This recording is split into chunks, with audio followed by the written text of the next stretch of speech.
August 17th, Thursday,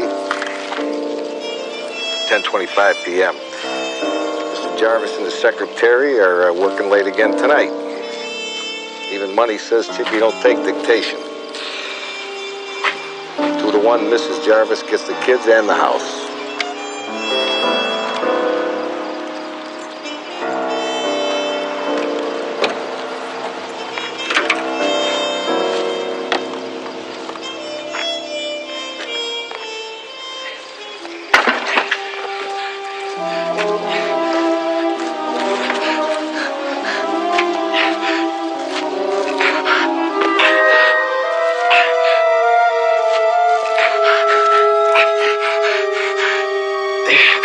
Trying to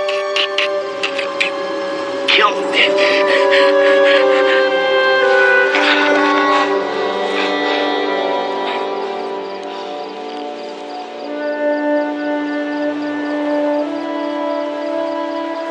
Bad news, champ.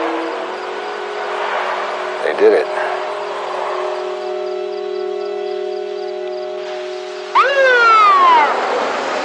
Delaney. Figures. Dispatch said it was a moron who called it in.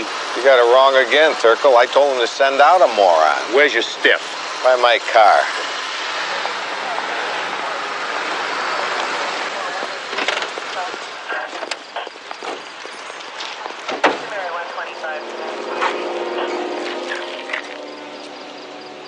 Where? Right here, long white hair, shiving his back. You been saucing again, Delaney? I saw it. This white-haired guy, he riding a pink elephant? I think you dreamed it, Delaney. I dreamed this? That's it. Assume it! You're gonna buy me a new jacket, Delaney, after you get out for calling in a false report. Get your other hand behind your back. Don't be a bonehead, Turkle. You know it don't go nowhere no more.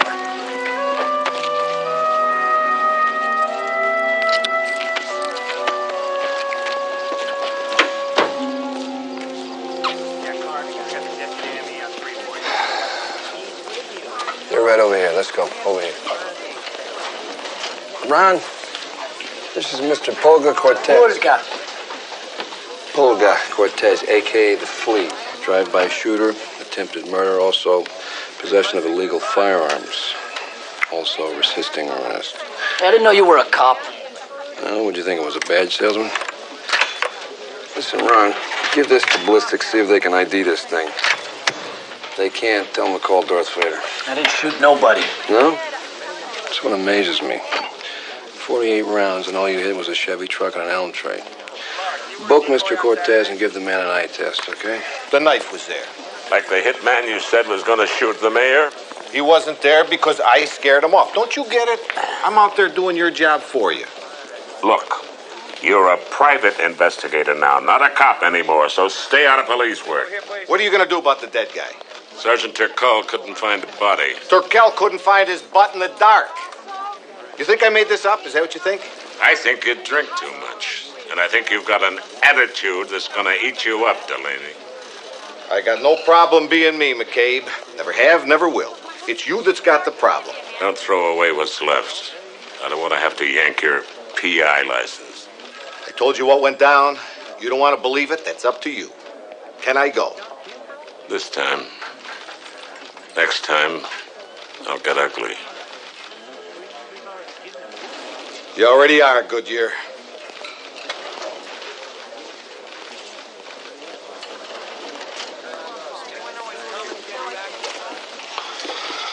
Was that in-laws or IRS? What was that? Worse. Ed damn Delaney. That was Ed Delaney? I used to have lectures on this guy at the academy. They called it the Delaney do's and don'ts. This guy's a legend. He's a convicted murderer. He was a cop on duty. He was assigned to be her bodyguard, not a lovesick assassin. I heard that the ex-boyfriend used to slap her around a little bit. That's what I heard. He killed the man. I hear he was a damn good cop, though. Damn good. Well, he embarrassed the whole department and threw away a career. And what did he get for it? The lady takes off, and he spends 7 years in San Quentin for murder. He's still a cowboy. His rules only. I'm hungry. I'm tired. I'm going. He reminds me of you, Stiles. I knew there was something I liked about him. Goodyear.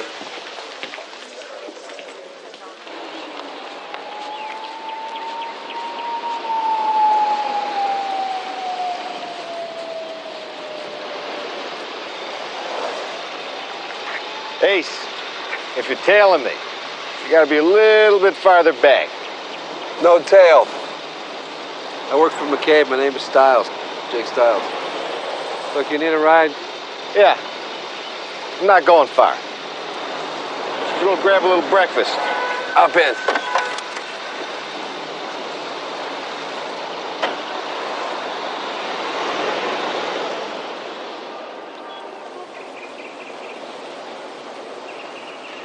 I have gone over the papers and what it means and Heard a lot about you. Heard a lot about you.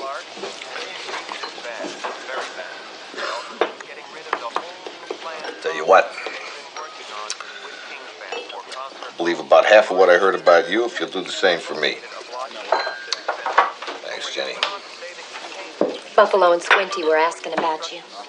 How come you're so late today, Eddie? I had to save the president's life yet again, Jenny. Jake Stiles, nine-toed Jenny. Who are you? 9? Hunting accident. My hubby fell on me with an axe after I shot him. That tickles me every time I tell it.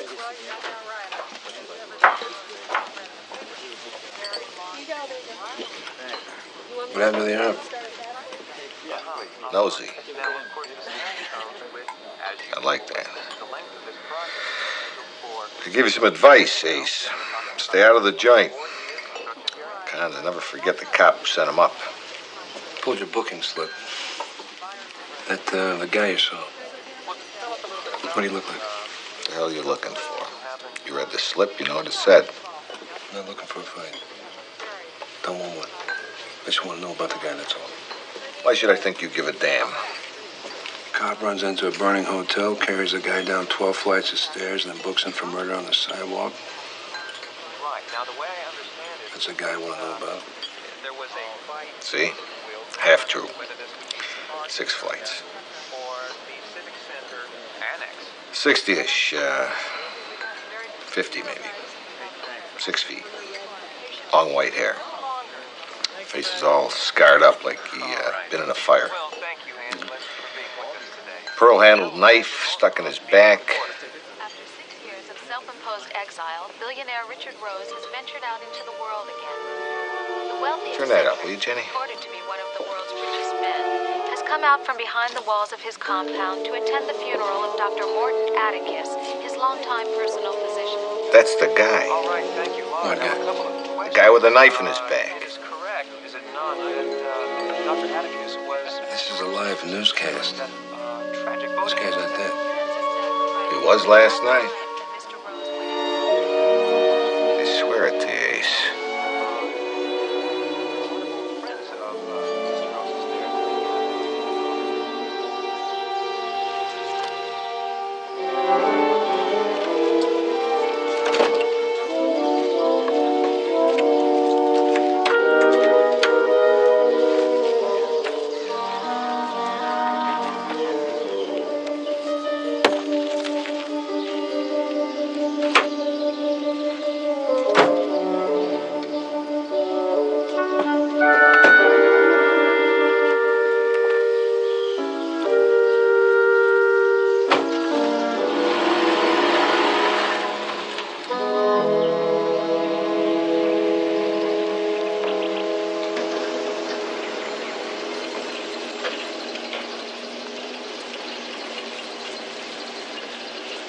Good afternoon, sir. Got an appointment? Water and power, gotta check your meter. I can't let you through without an appointment. I'm with the government, Butch. That's capital G. We're in a drought crisis, and y'all are sucking the well dry.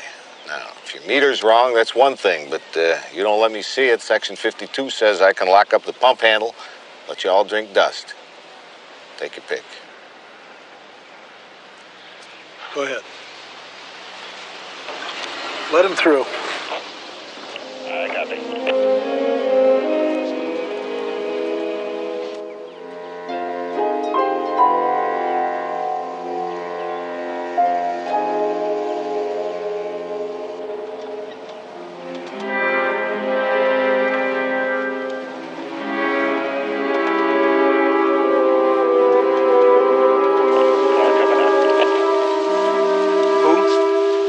Water and power, man. It's no problem.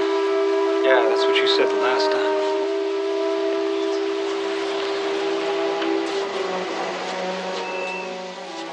Meter's in the back. Hurry it up, huh? Hurry it up here, boss.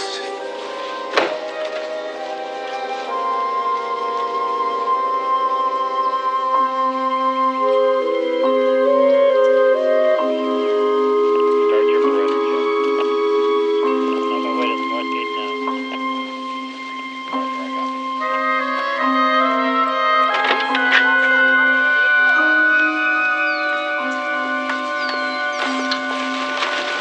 Morning.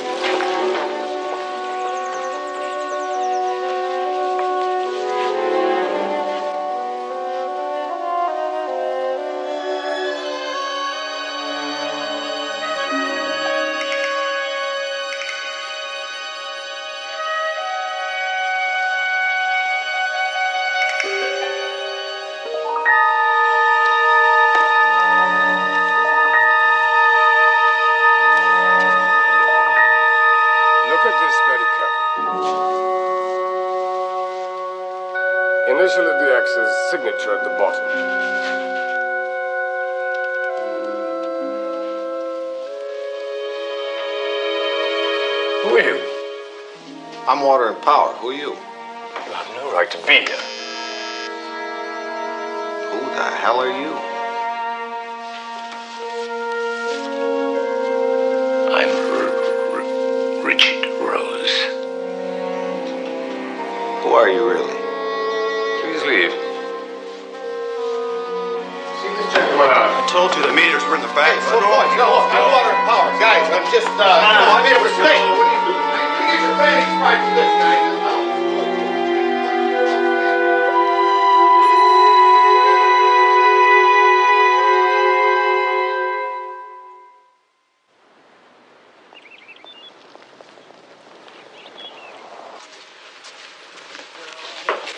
How you doing, Goodyear? You miss me? What the hell are you doing here? He got arrested. I got it. Sure. Okay, Jake. Why did you bring him here? Yeah, I thought it saved us the trouble. Well, what did you do now, Delaney? Trespassing, maybe a little breaking and entering. Ace, he's there. Alive and kicking. Who?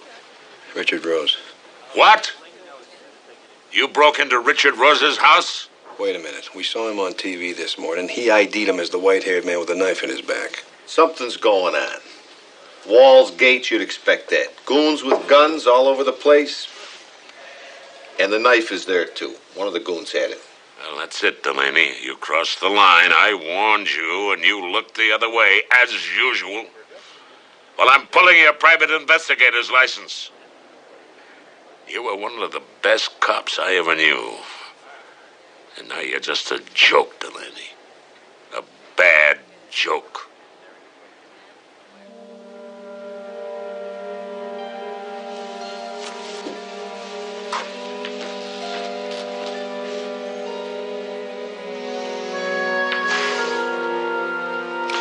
Why is this guy your wild hair after 23 years? Because the waste of a good man makes me damned angry. And you stay out of this. Do you mind if I tell you what I think? Do you mind?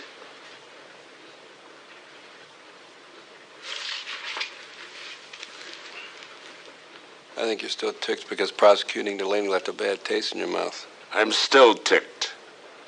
Because I don't think Delaney did it.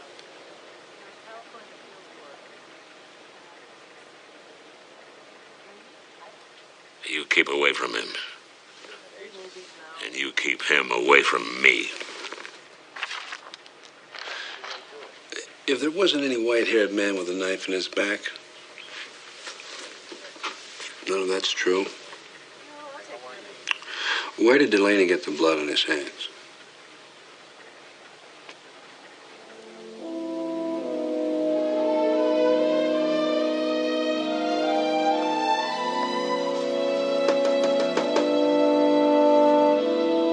Not home.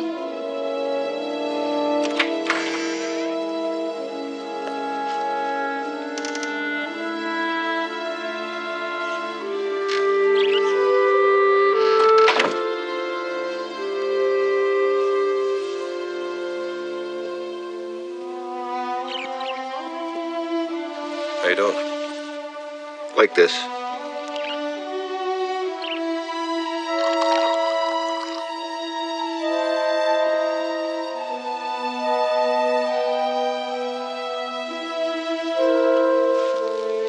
She's gorgeous. Yeah.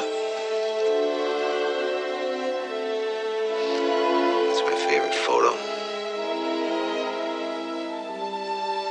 Whatever happened to her? Hollywood. Scandal, you know. When your big-time producer gets off by a cop, the gossip tongues start wagging. She got too hot to touch. Don't you have a home? What the hell did you think you were going to do at Rose's house? What'd you have in mind? I don't know. Maybe pull on Santa Claus's beard? What do you think you're going to do at my house? I want to show you something. This thing work? Try it. I think so. Check with forensics. I've checked Turkel's shirt. Wasn't his type. Wasn't his partner's either. And yours is B positive. It's been You're driving me nuts. So I went to the TV station. All right, now watch this. Now, 6 years ago, Rose had a bad speedboat accident. He had 70% of his body burned. Right, bad. I want you to watch something, okay? Stay with me. This man, his name is Dr. Stephen Larson, psychologist, Rose's psychologist for about the past 20 years now. See this guy with his back to me on the right-hand side? Yeah. It looks like the guy that 86'd me from the house. He was also the guy with the knife. Couldn't ID him, but I got his picture running through the computer. What I did is I had the Lamb boys enhance the videotape right here. Yeah, that's it. That's the knife. Pearl handle, hand carved. Now, you described this knife to me before we saw the funeral on television. Therefore, I'm not crazy. Oh, no, you're crazy. Remember, you're the one that ran into that burning hotel. No. Ma'am, I just got to see No. him just for a minute. I'm sorry, Dr. Larson. I told him he had to make an appointment. I'm very sorry. I just needed your time, okay? I need to talk to you about a mutual friend we had, Morton Atticus. It's all right, Bonnie. Come on in, Mr. Tandy, Wayne Tandy. How you doing? My friend's calling me Buck. Take a seat, Mr. Tandy. Oh, I hope it's okay if I don't. I feel like I'm crawling out of my Now, skin. please, sit down. All right. Would you sit down? Yes, sir. Okay. Maybe that's a good idea. You were a friend of Dr. Atticus. Well, we weren't, what you'd say, beer drinking buddies or anything like that. We belonged to the same skydiving club. Yeah, so. Matter of fact, he mentioned your name a couple times. Said you were too chicken to jump. I don't worry about it. A lot of guys are like that. He said it, I didn't. So. What can I do for you, Mr. Tandy? All right, well, I'll just get on with it. I believe in good luck and I believe in bad luck, okay? I mean, you jump on airplanes, you got to. I mean, it's just a given, all right? But this thing about Mort buying a farm has got me, it's just got me feeling real unlucky. Dr. Atticus' death was tragic and unforeseen, but it was just an accident. All right, now, hang on now. Just hold what you got right there. His chute did not open. The man packs his own silk. He's got hands like a surgeon. He had over 800 jumps. And from 4,000 feet, he pancakes like a rookie knew. I don't think this thing was an accident. You think it was just bad luck? You can KO bad luck with charm, see? You got four-leaf clovers, you got warrior beads, you got rabbit feet, see? I carry one right here. I don't think this thing had anything to do with luck. Mr. Tandy, are you talking to me about superstitions or suspicion? No, sir, I'm saying something stinks, okay? There's a rat somewhere. That's all I'm saying. Look, between you and me and the fence post, I'd go to the cops with this thing. I really would, okay?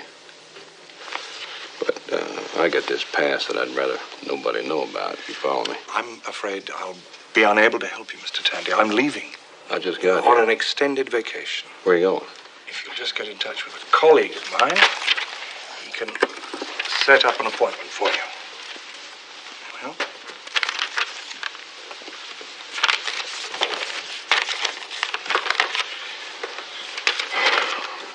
Say, this guy's good, huh? He's very good. Well, you know, maybe I'm just a little jumpy. I'm just feeling so... It's an understandable... Goosey, you know? That's an understandable concern, Mr. Yeah. Tandy.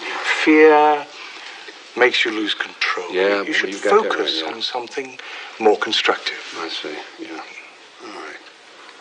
Oh, I got you. Yeah, keep your mind occupied. Occupy the great matter. I follow you, okay. A lot like you redecorating this place the day after more guys play. Yes. I see what I mean. Goodbye, Mr. Tandy. All right. Bonnet will show you out. I appreciate it here. Not at all.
911. All right.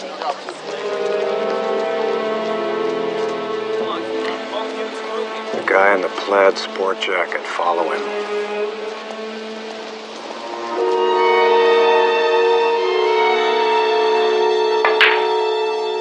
I'm telling you, Mr. Bartok, it was the water and power jerk. He must have been on Larson's heels.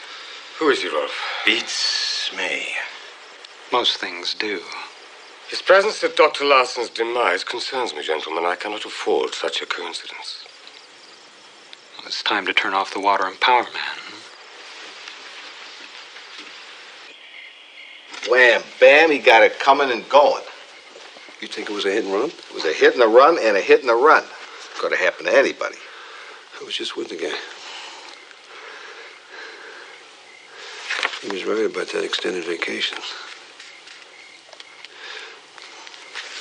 When Larson left the office, was he carrying a big book, something you would carry wallpaper samplings in? Nah, besides a small briefcase, the only thing he had on him was a bullseye. Why? I don't know. He kept bird-dogging this wallpaper book in his office. You got wallpaper with these? No, I pulled some old files on Richard Rose. I thought maybe we could find something here, that's all. Billionaire escapes fiery death in speedboat. Richard Rose rushed to hospital burn ward. World's third richest man hides again. Recluse goes into exile. Maybe he hid from the world after he turned into a matchstick. What are we looking for? I don't know, something that makes some kind of sense. Has to make sense.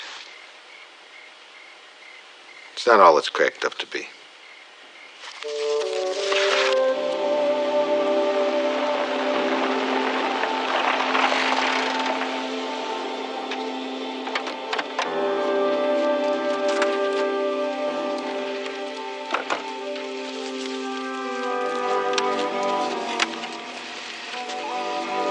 Sure he's in there? Some guy in there with him. So what? Be careful with that thing. It'll take out a tank. You worry about yourself. I'll be around a long time after you're gone.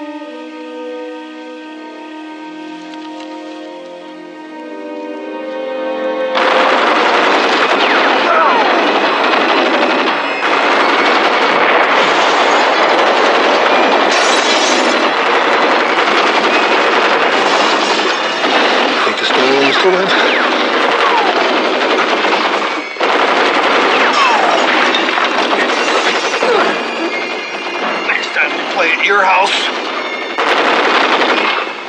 Let's turn it up a notch. Wait, grab Pete and Franny, will you, Ace? Come on, down the basement. That's our only shot.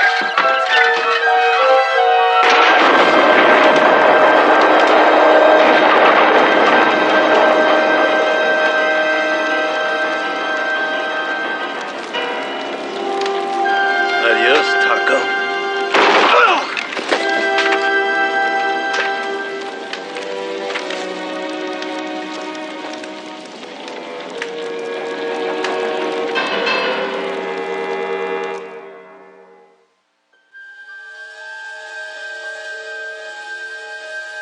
They took the prints off his body.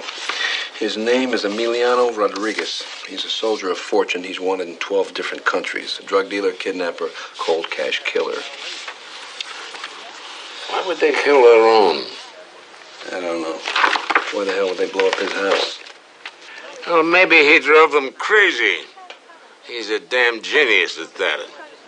This is the knife that was taken off of Rodriguez's body. It's the same knife that Delaney saw in Rose's back. Okay? You still think he's crazy? How the hell does an international mercenary connect with Richard Rose? Nice. Thanks, Teabag. Don't call my secretary Teabag. Oh, it's all right. Don't mind. Oh, you don't mind? Well, what would you do if I called you Teabag? But I'd mind, wouldn't I? Now, what can I get for you? You can get out of my office, Teabag. Here's the computer check you asked for, Jake. All right, thanks. Listen to this. What? A while back, Rose closed his weapons manufacturing plant. He decided not to sell any more guns to any more wacko dictators. Good for him. So what? Daddy Warbucks took $30 million worth of guns, put them on one of those big boats of his, and sunk them in the middle of the ocean. I give him an A for good intentions anyway. Give him an F for bad business. Even if he is a born-again pacifist, $30 million is a hell of a lot of money. The beat goes on. What the hell does that mean, Mitchell? I just cross-checked the Richard Rose Company's employee list on the computer. This is a dangerous place to work. Dr. Morton Atticus, Rose's doctor, accidentally dies skydiving. Dr. Stephen Larson, Rose's psychologist, accidentally dies in a hit and run. And the captain on a Rose freighter, this guy apparently gets drunk and falls asleep in his hot tub. He accidentally drowned 4 days ago. What the hell is going on around here? I don't know, but I sure hope the Richard Rose Company has a good group life insurance policy. What did the lab boys say about those spent shell casings we found outside the house? What'd they say? Star Wars stuff, real state-of-the-art. Only seen it once before. Guess where? Pulga. This is a top-of-the-line piece. Where did you get it? Underneath my Christmas tree. I guess Santa thought I was a good boy. No, Flea, you've been a bad boy. I pulled your rap sheet. You've been in juvie so many times, I named the damn gym after you. Remember that? Misunderstood youth. Maybe you'll outgrow it.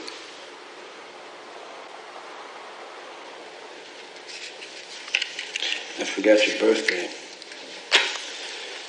What are you, 18 this month? Right? 18? 18 years old. You are now officially an adult. No more juvie for you. We've got you on attempted murder. That means you'll be going to prison with the rest of the grown-ups.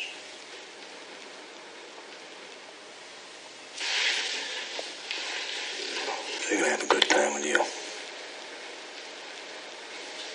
Chicken meat. You dig? Eat up.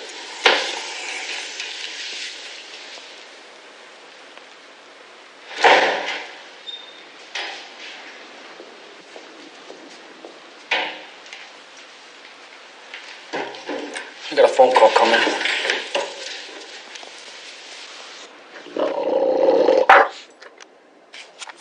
Stop staring at me. You know, guilt isn't going to work on me. It's my hot dog, you know. It's not yours. Oh, I suppose you'd give me some of your doggy chow if I stared at you and drooled all over the place. Not likely. Oh, all right. I'll give you a little piece anyway. Okay.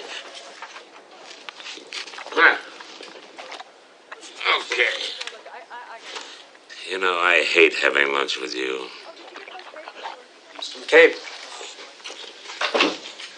My name is Cortez. Francisco Cortez. El Indio?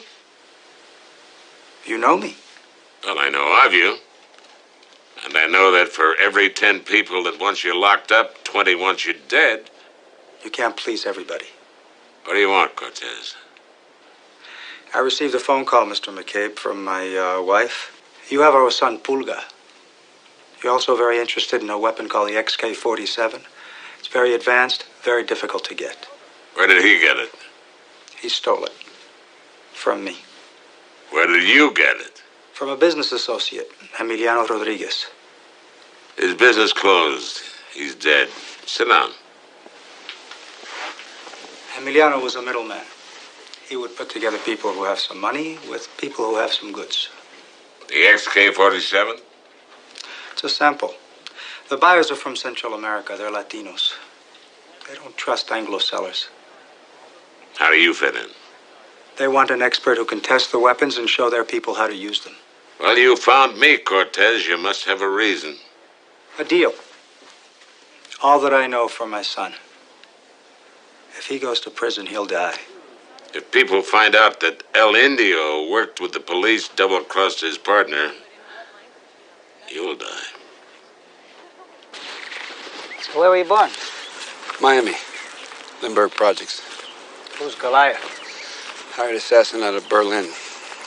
Moonlights and illegal weapons. Missiles mostly. Sidewinders and SAMs.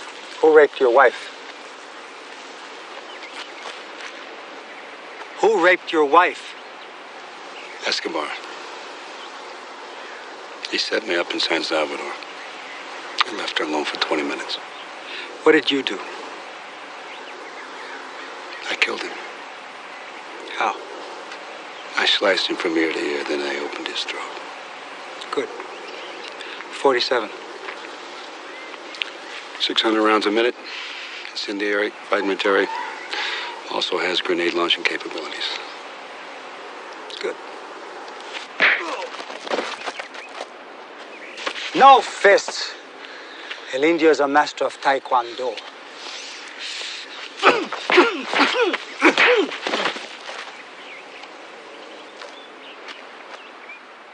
You failed their test, you die.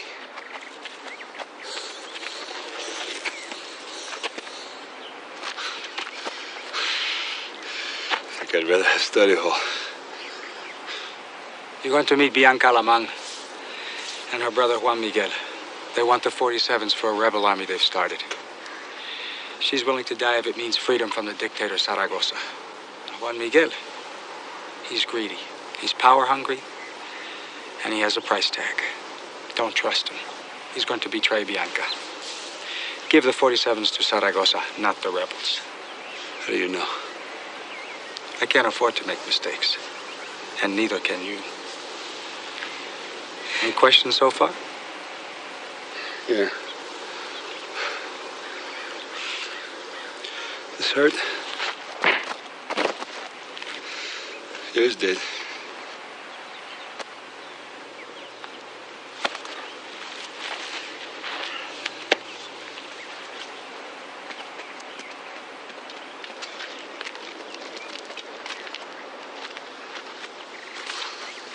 There's not much time. You gonna be ready? Feels like it to me.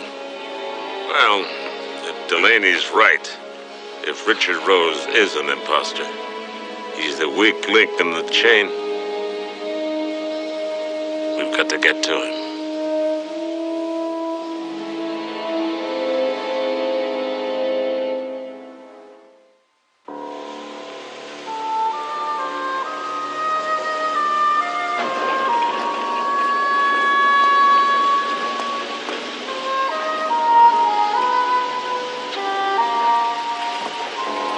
Good morning. I'm here to see Mr. Rose. Do you have an appointment? No, just tell him that Jumbo brought a brand new deck. Who the hell is Jumbo? The district attorney. Let him in. Mr. Bartok, you think it's smart to have the DA here? I think it's suicidally stupid to slam the gate in his face. Tell the guards to hide their guns. Let him in. Hide your guns. Let him in.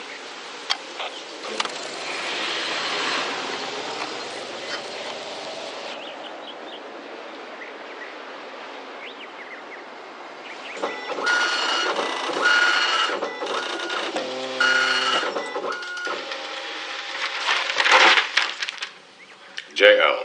Jason Lochinvar. You've always called him Jumbo. Business history. He went to court and stopped your offshore drilling plan in '84. But I endorsed his campaign in '86. I certainly am a forgiving man. Eccentric or saint? Or what? Saint. Social history. Country club lunches and dinners, golf and card games until the accident. You've always called him Jumbo. He's always called you. Rosie, how the hell are you? If I felt any better, you'd arrest me. Please, come on. Okay. You know, I hope you still like Sun Tea. Oh, yes. I'm glad you didn't forget that. Oh, I'd like you to meet Mr. Bartok. Hello. Raymond, this is J.L. McCabe, the district attorney. Ray has taken over as president of Rose Enterprises. I figure I got all the money. Why not pay someone else to do the dirty work? Absolutely. Why not, huh? Let's see now. 1, 2, still 3 sugars, correct? You've got a good memory, you have. I'm sorry to rush you, gentlemen, but we do have that meeting with the designer in 20 minutes, Mr. Rose. I'm sorry, JL. I hate to give you the bumps rush. Oh, no. Please. It's my fault. I'm sorry. I should have called before I came. I know better. But you know something? I was afraid that you were going to slip out of my trap.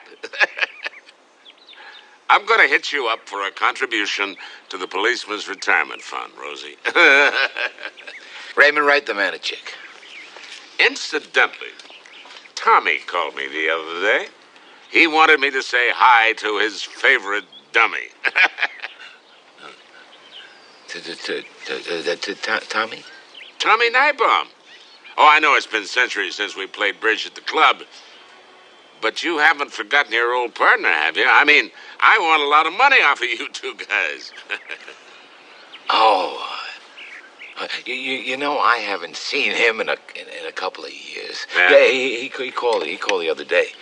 Wanted to get together at the club, but I just couldn't. I don't like getting out much anymore. Well, I'm going to see him next week. I'll smooth it over for you. Well, I hope this gets you off my back, Jumbo.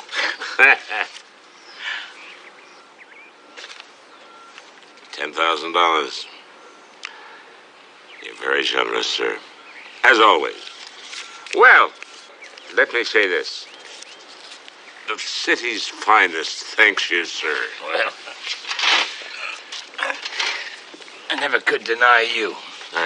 Especially when you drop by without giving me any warning.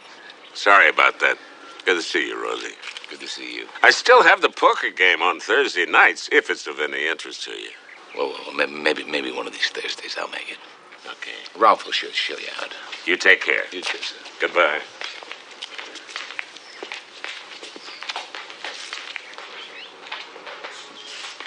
It's fine.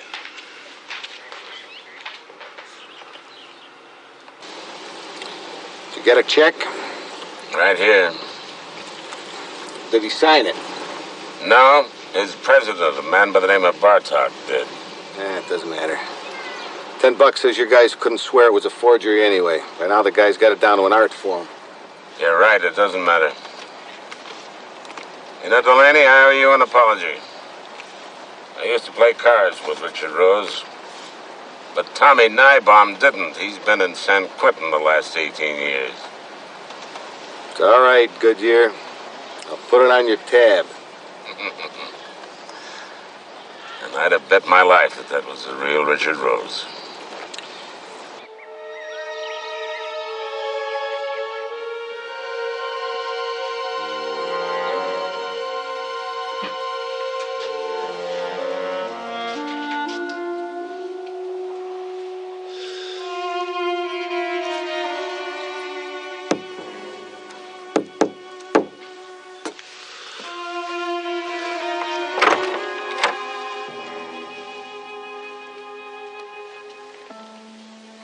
¿Te gustaría hacer el amor conmigo? ¿Bajo la luna? Maybe, maybe not. I don't speak Spanish. I know. Emiliano told us.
Viacom.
No wire.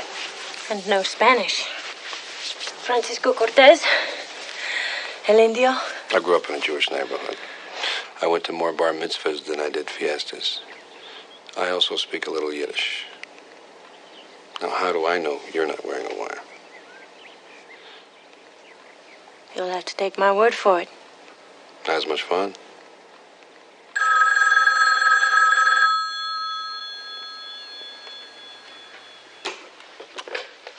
Hello. He's here. All right. The car is waiting. Let's go.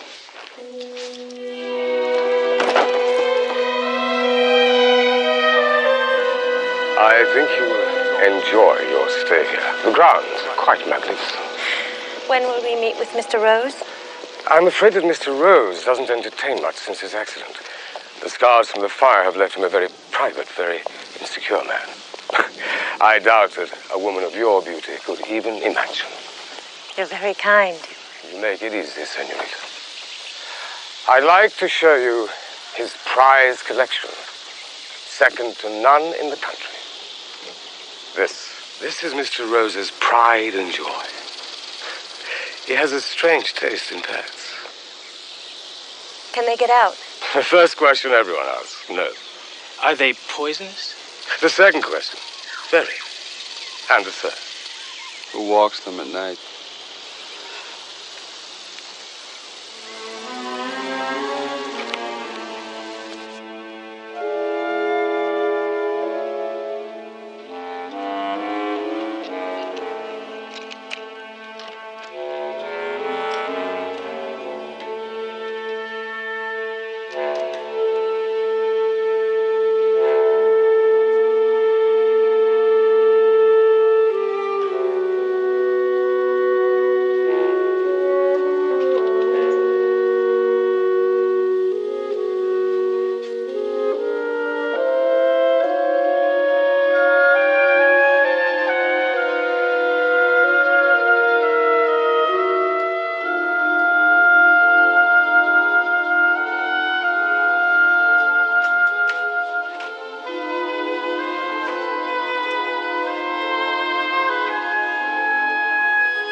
To your cause, and to your lovers.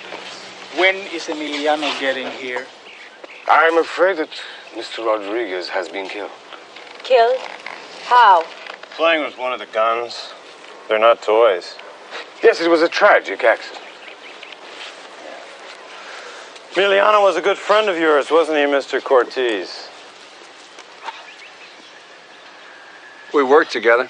Said he spent a lot of time down in Miami.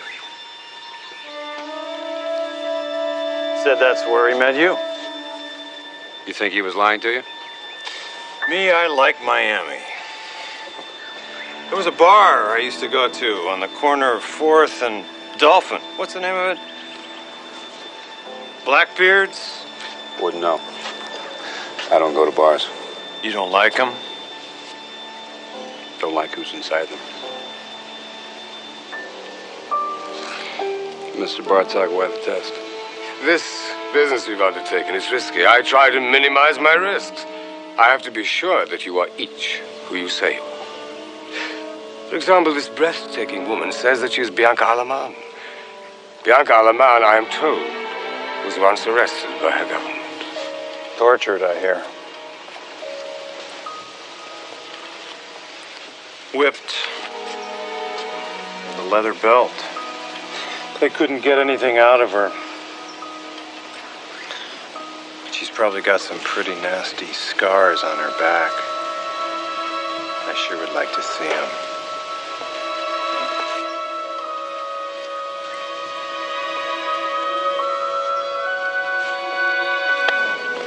You have very bad manners. Well, maybe you can teach me, huh? Maybe.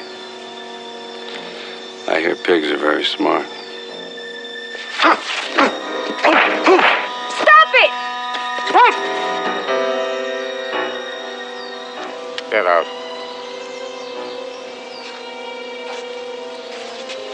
Is this proof enough?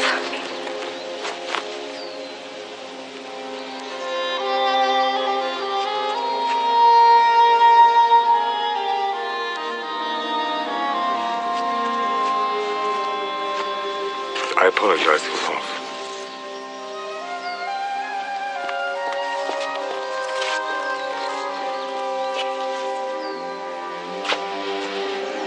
When do I see the weapons?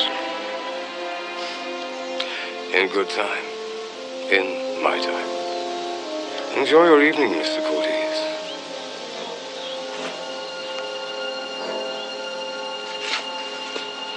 Not that I care, Miss Alaman, but after you give these guns to your President Zaragoza, you might have a problem with your beautiful sister. No, after I give the guns to Zaragoza, all of my problems with my sister will be over. What is your name and occupation? My name is Billy O'Dell, and I have to lose the accent. All right. My name And a deeper voice. My name is Billy O'Dell, and I'm an actor. Better, much better. Why the camera, Doctor? Accent. The camera is a tool, Billy. We'll be able to see your progress on the tapes. Doc has got to be Larson. Rose's shrink. You understand what we're going to do, don't you, Billy? I'm to learn Richard Rose. Exactly. I know him better than anyone in the world. I know him as well as he knows himself. Every secret, every nickname, every nightmare, every fear, I'm going to tell you. You're going to become Richard Rose.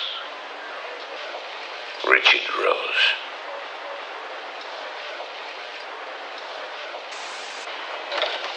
No! Wrong! You have chronic arthritis. You fell off a horse playing polo. Favor the back. Better. Do you miss your parents? I was adopted, Doctor, you know that, by two people who had money and fun, but no time for me. How do you like your steak? What a house. Medium rare. Can't get enough. No green beans. Wool? Allergic. Puffs up my eyes. How's Jinx? Married in December. Still wants my Dodger tickets. Son of a bitch wants to take Rebecca instead of me. I'm not going to waste any more time with him. I don't trust him. I don't trust anyone, Doctor. Except you. I can't believe this. I want you to check out Dr. Atticus's handiwork. Personal physician and plastic surgeon. Before, after.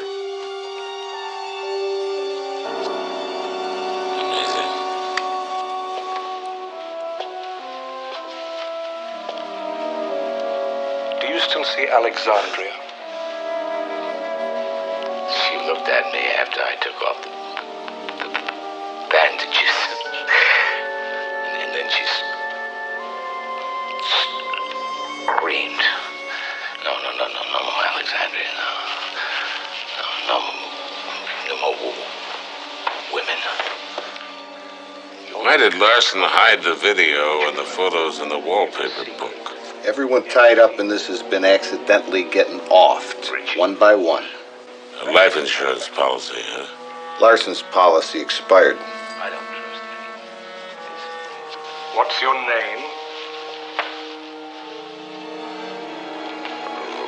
Richard Rose.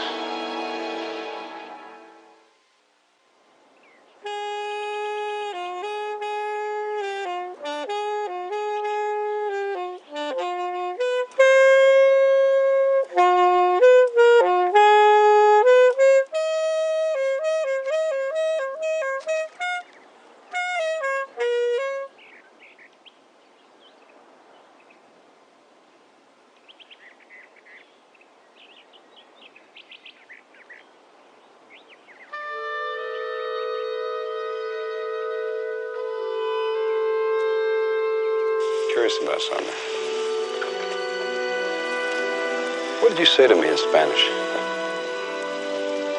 I said, would you like to make love to me under the moonlight? And I said, maybe. Maybe not.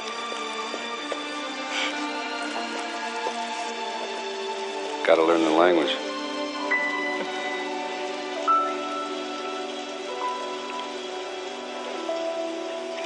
How did a wealthy woman like you become the leader of a rebel army? In my country, everyone is starving, bleeding, or dead because of Zaragoza.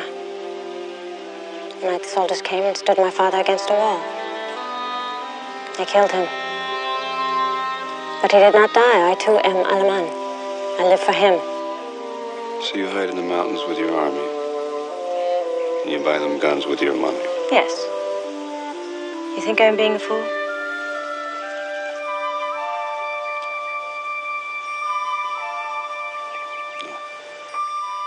Why did you switch the brandy glass? I didn't know where those fingerprints would end up.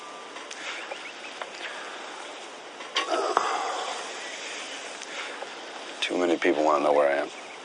Can't allow a past? Can't afford a future? Wrong person. Wrong reason, and I could get killed. What about the right person, the right reason? A wife? Family? No. All I can afford is satisfy customers. Why not Zaragoza? He has more money. He'd be a much better customer. I decide who my customers will be. Pick who you want to die? No. I pick who I want to live. And you picked us. Be careful, Indio. You might have a heart. Can you afford one?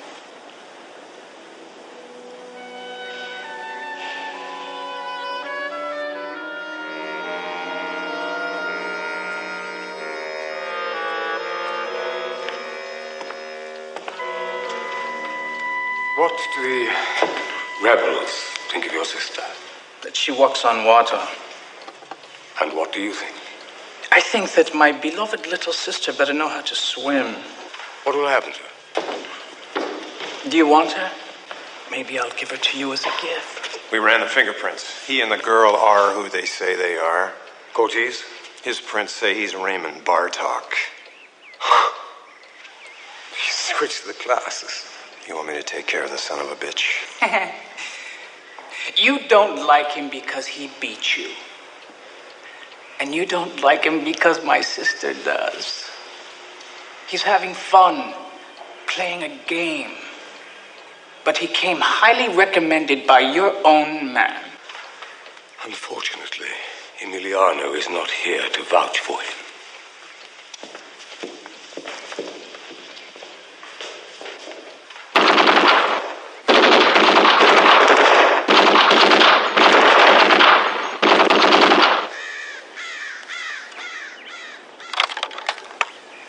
It's lighter than the AKs.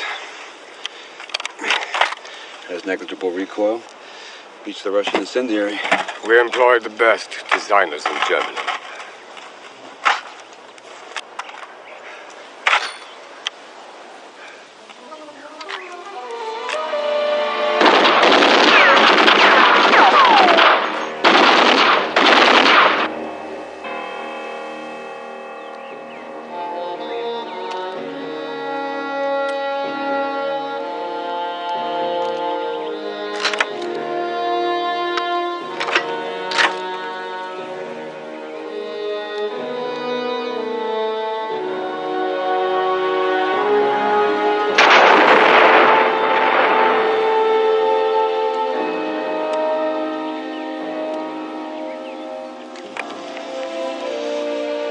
a smaller target. Set up a smaller target.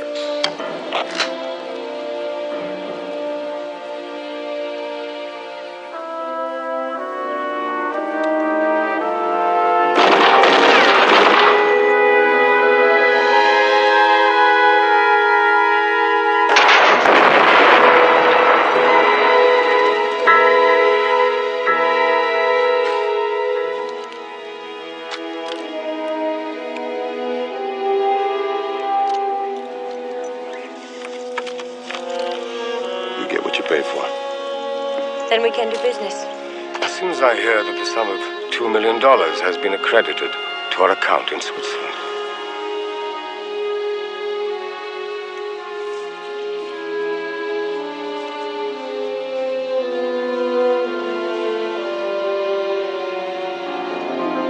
It's a joint task force. FBI, Bureau of Alcohol, Tobacco, and Firearms. Now, if Jake hasn't gotten word to me by first light, we're all going in. All right, that's it. Thank you. You're not going in. You're not a cop. I'm sorry. No sweat. Old news, Goodyear. You got a little time to kill? Buy a cup of coffee. It's important. Sure.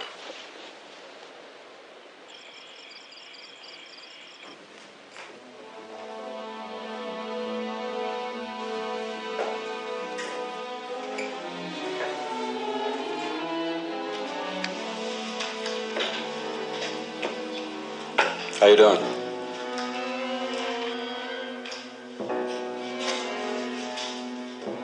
Nice place. Very nice place.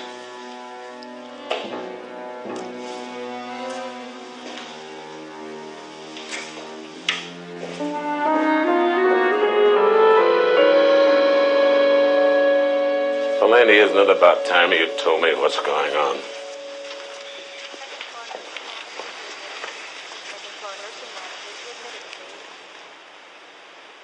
Vera Lake?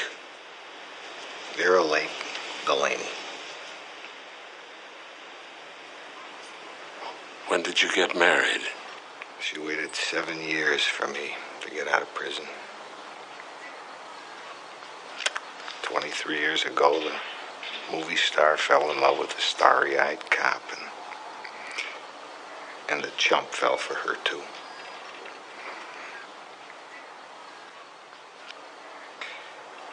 She's dying.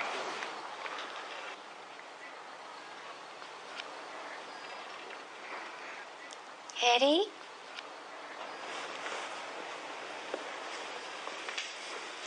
Hi, Angel. I brought him. I made him do it, Mr. McCabe. It's all right, Mrs. Delaney. I'd love a soda. You know you're not supposed to. That's never stopped us before, Delaney.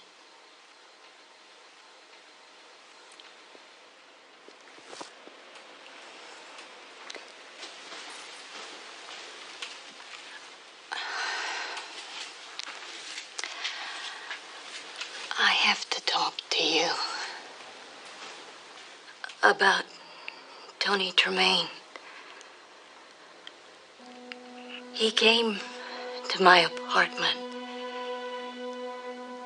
He was drunk, rough, as usual.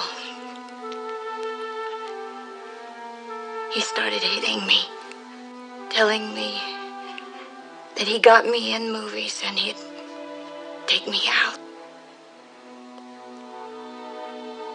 Eddie came in. They started fighting. Tremaine took out a gun. Just before he pulled the trigger, I stabbed him with the scissors. Eddie sent me to Palm Springs till things quieted down. Then he sign the confession.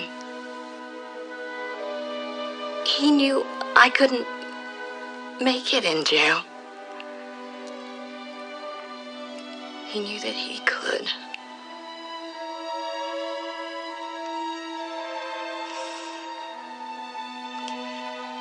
Ed Delaney was my only love and a good cop.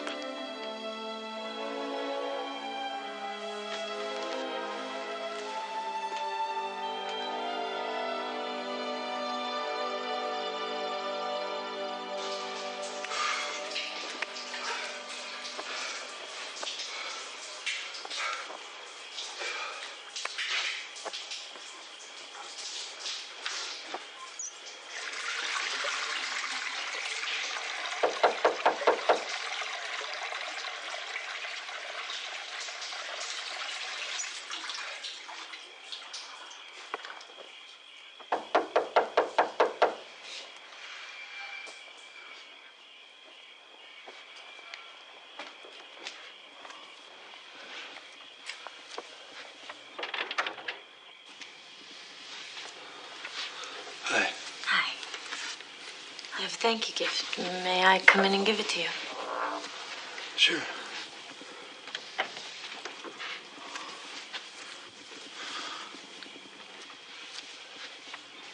An English-Spanish dictionary. There was a time when you could have used it. You do have a heart, Indio. Don't worry. Our secret. You and I are both alike. I'm afraid we both might die young and alone.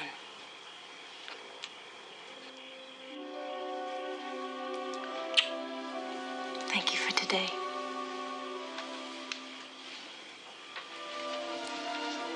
Repeat after me. Me gustaría mucho hacer.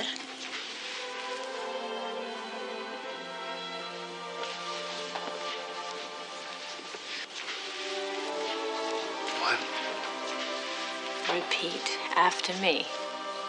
Me gustaría mucho hacer. Me gustaría mucho hacer El amor contigo. el amor contigo Bajo la luna. bajo la luna. What did I say? You said I would very much like to make love to you under the moonlight. I did. You did. I heard you.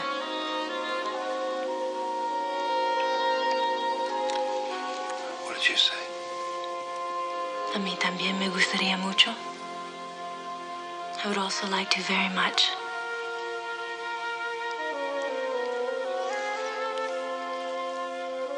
Study and talk to me.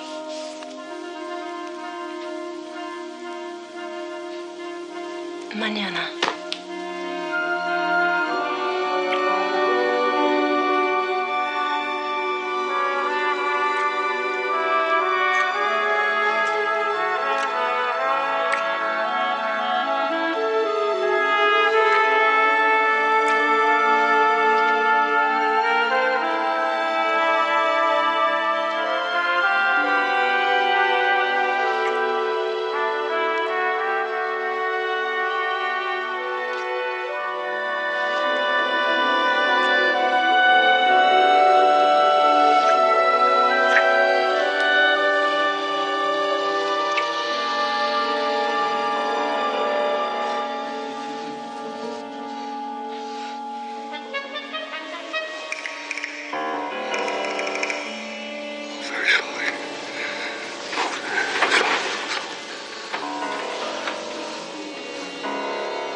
Dr. Allen to fourth floor nurses station. Dr. Allen. The sun will be coming up soon, Angel. You know, the first time I saw you, you were in a movie. Couldn't believe how beautiful you were.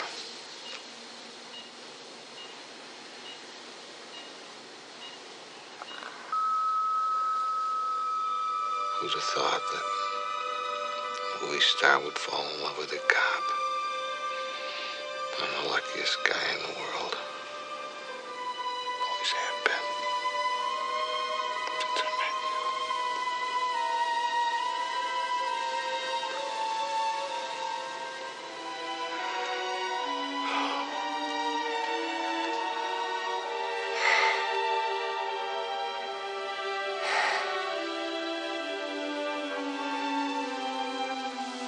Wait for me again.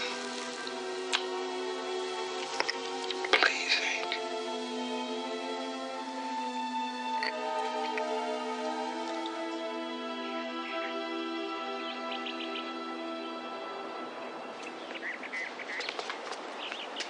The fingerprints we took off the shell clip, they belong to one Jake Stiles, special investigator for the district attorney.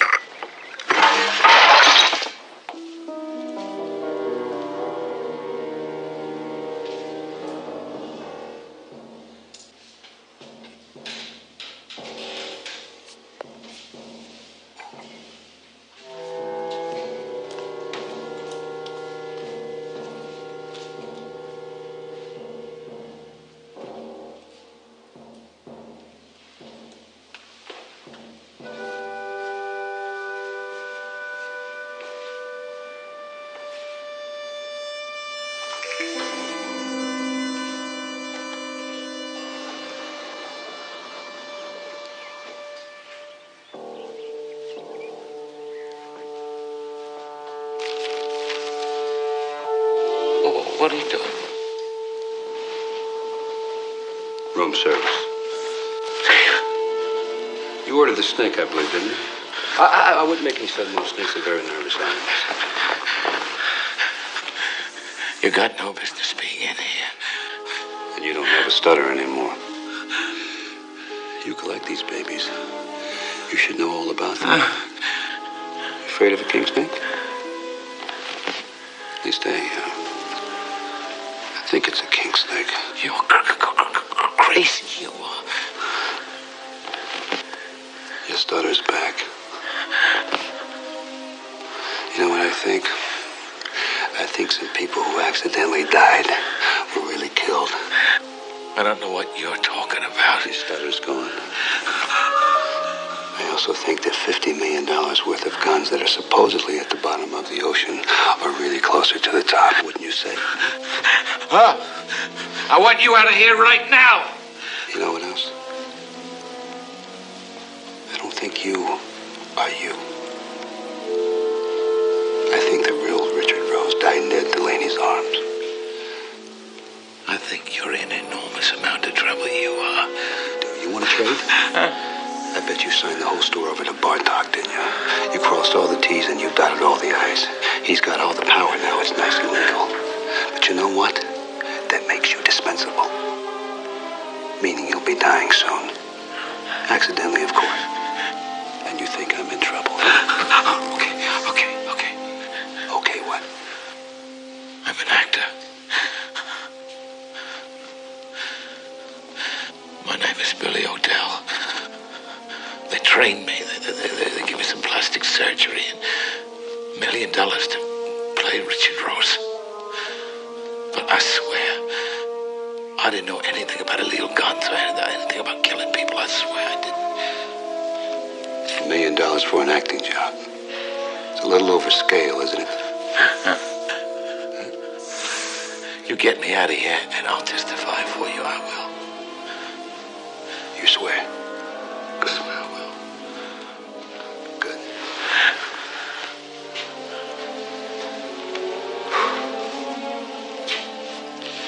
I suggest in the meantime that you start packing.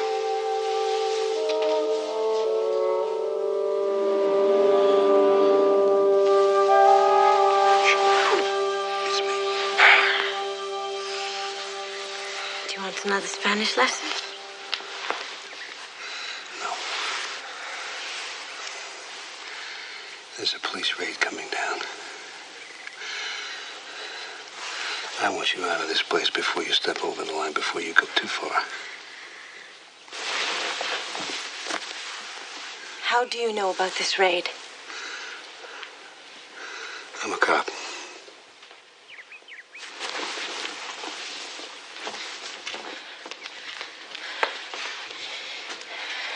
You've lied to me all along? About being Francisco Cortez? Yes, I did. Your brother's going to betray you. He works for Zaragoza. He'll give the guns to Zaragoza and not your people.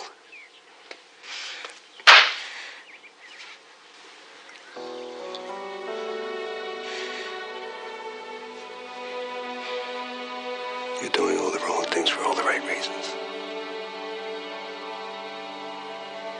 Miss Alaman. Miss Alaman?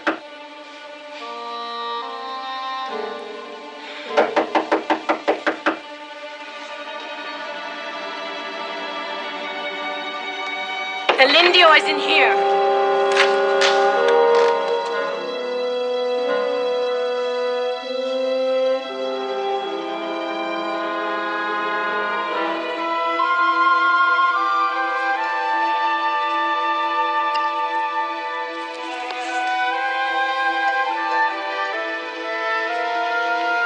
Looks like you got him right where you want him, Ace.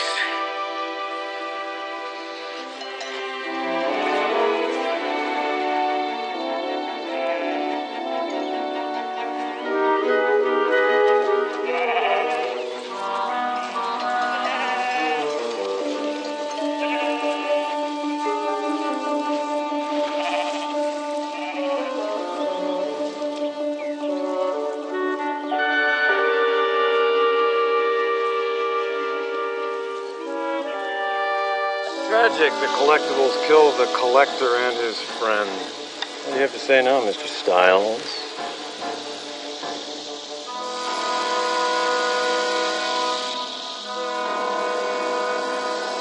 You're all under arrest.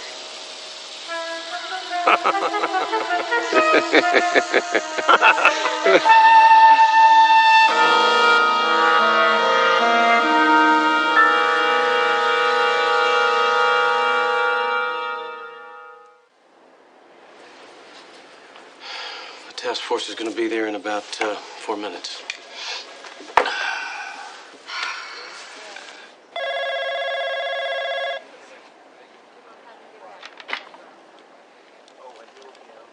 McCabe? Top of the morning to you, Goodyear. We got trouble.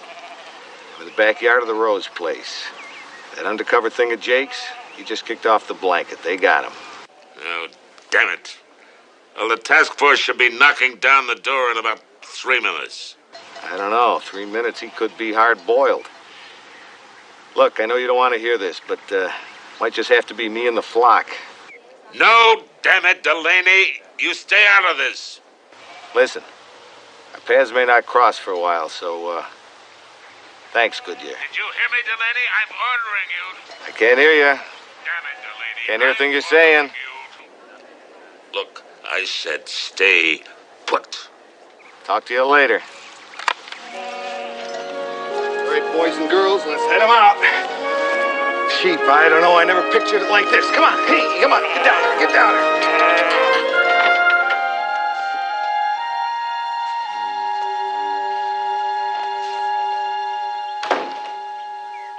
He's a cop.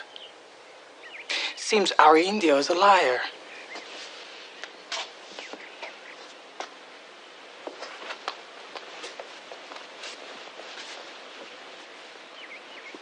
Is he? He told me you were going to give the guns to Zaragoza.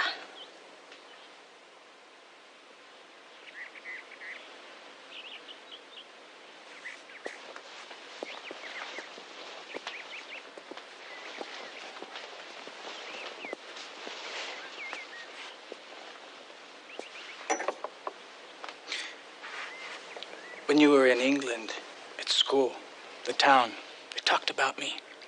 Laughed behind my back. Here comes Juan Miguel, the weak one, the idiot. Zaragoza gave me honor. So you used me, Juanito? Disgraced our father? No one would give respect, give money to me. But they would to Saint Bianca. I will not let you betray our people, betray our name. I will die first.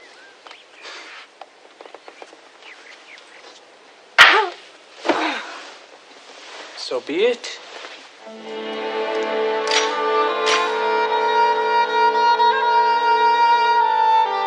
Come on, boys and girls, let's go, kids. Hey, you can't come through here. Come on, keep going. Look, you gotta take him back the other way. Come on, hee-haw, you. Hey, come on, this way, baby. You can't bring him through here. Come on. Understand?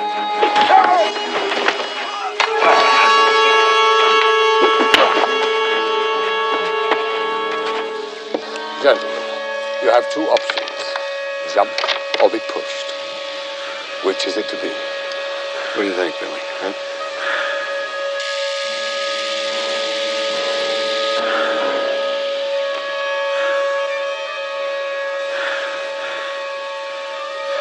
I'll jump.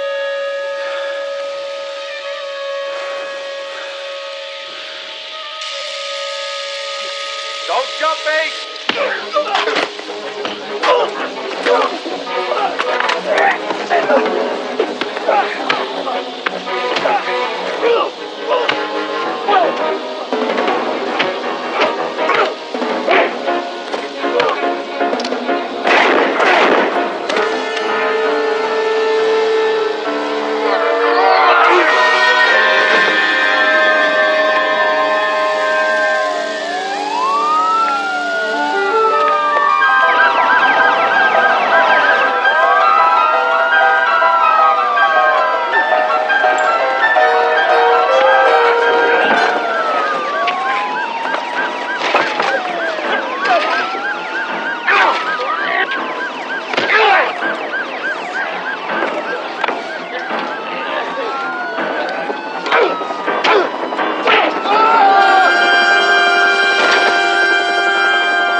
You destroyed it all.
Honor guard, attend, hut, part, hung, half right, peace, ready, aim, on, aim, hut, aim, honor guard, attend, hut.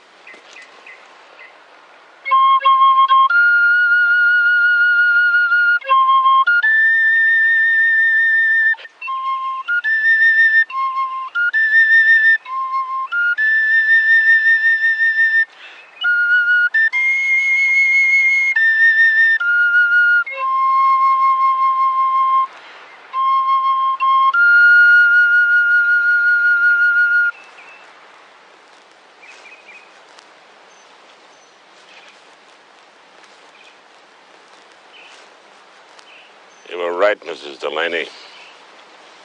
He was a good cop.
I'm closed.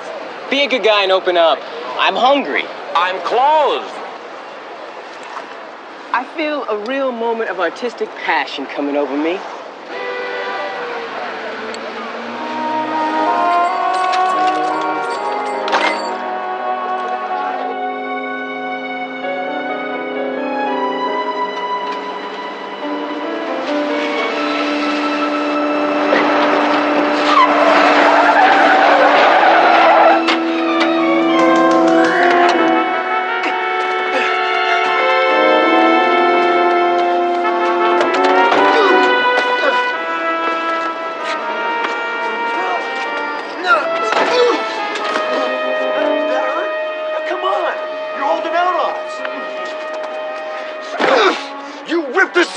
I didn't do nothing. Careful, Eddie. I think you're a lying piece of garbage. You got a knife. You did it.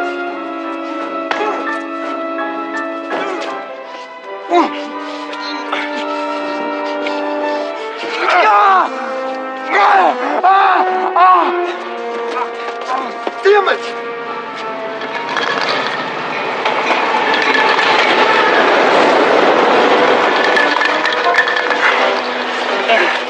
I hear somebody coming.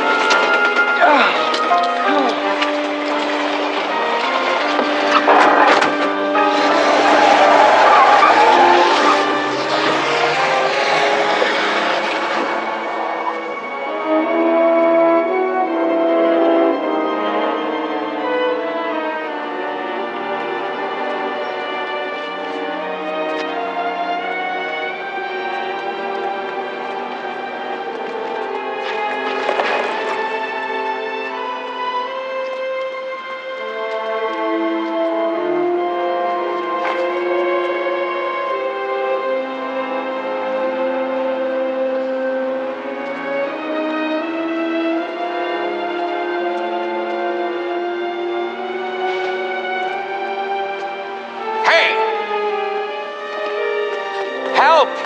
Help! Police! Somebody! Help!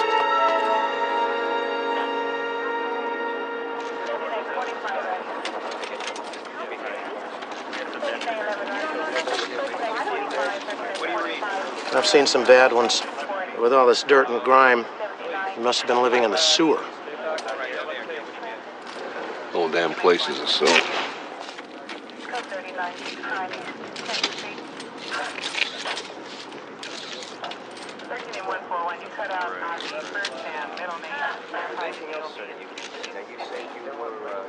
Yeah, Jim.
print check confirmed that the dead man was Arnold Rindle. He died of a knife wound that ruptured the heart.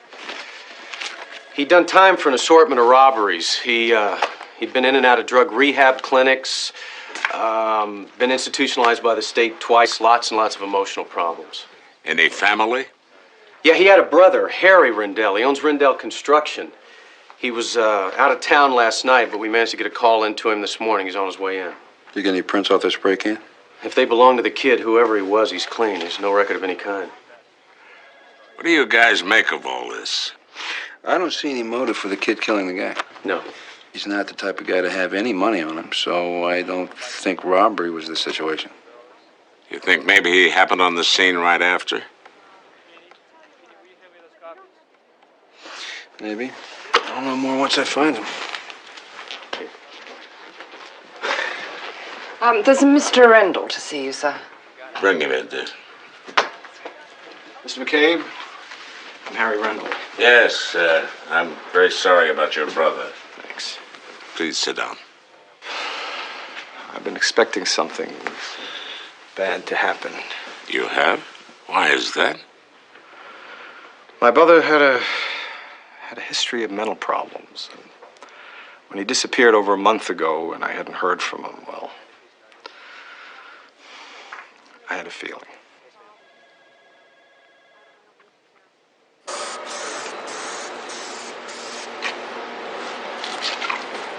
I like the work. There's a good style to it. Good composition. Good. Thanks. You're welcome. Where you going? Hey, come here. Don't leave.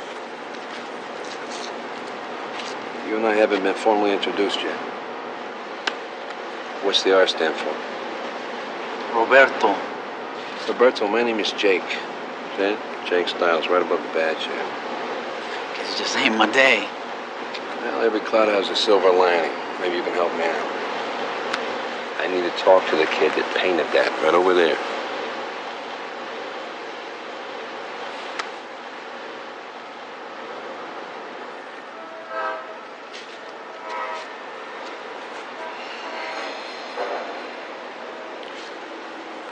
I could have a severe memory lapse about this whole situation. You help me out. You know what I mean? Maybe you'd like to go down to juvenile hall and talk about it. It's up to you. What are you gonna tell him who told you? Me? No, I got the worst memory in the world. You say you know him, right? Yeah, I know him.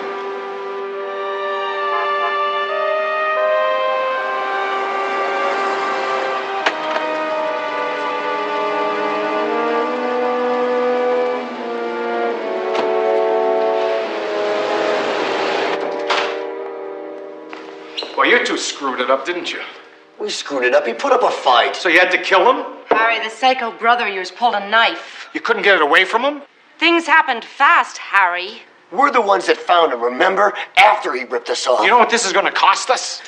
It was your idea to bring that lunatic brother of yours into a $20 million deal in the first place. My plan worked, didn't it? We got away with the jewels, didn't we? It was my brother who tunneled us in, didn't he? Harry, can we stop this? You should have let me go in through the roof and pop the safe like I've done 1,000,000 times. Your plan was inadequate. Hey!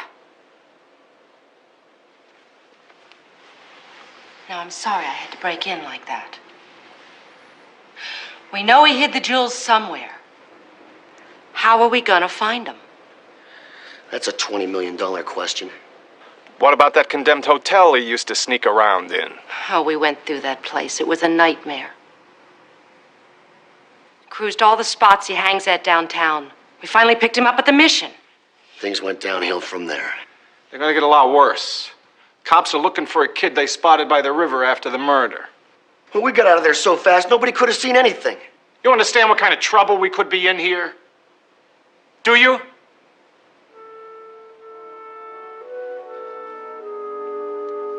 Okay. Now, I don't know how we do this. But we gotta find out who this kid is and get to him before the cops do. And we don't take any chances. We find him. We kill him.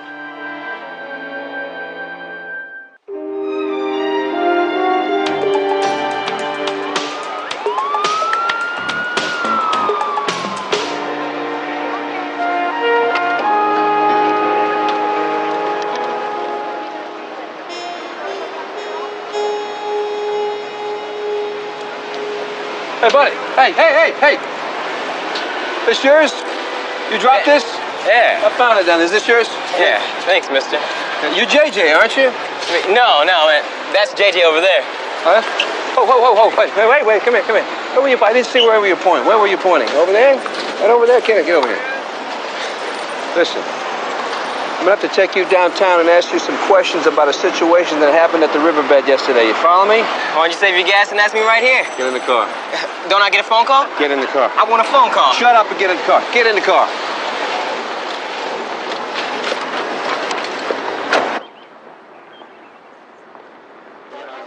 Derek?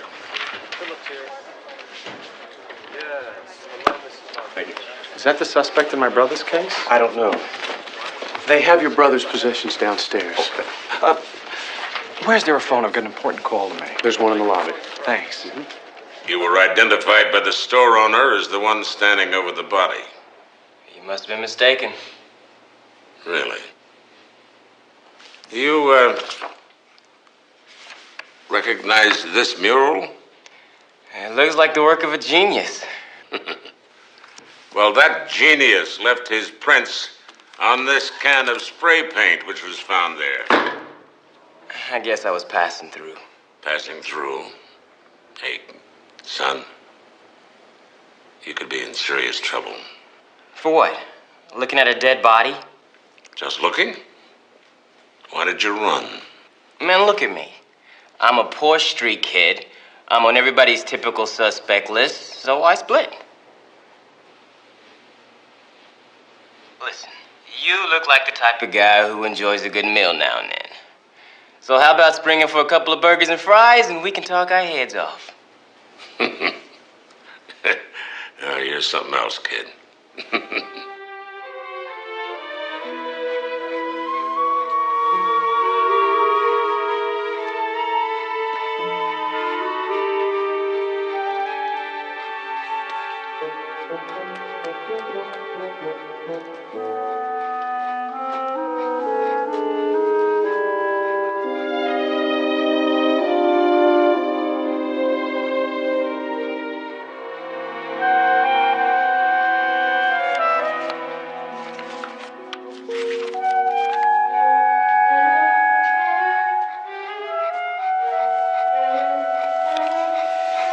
Didn't see a thing, did you?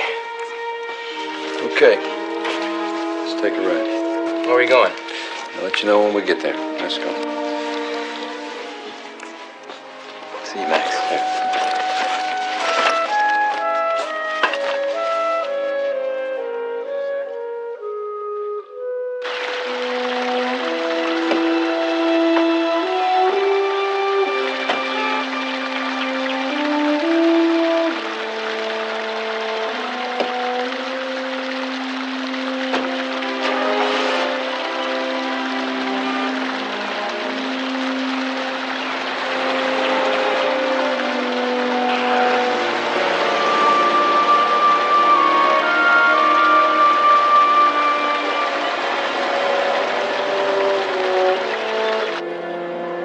Why don't you tell me what you're gonna do with me?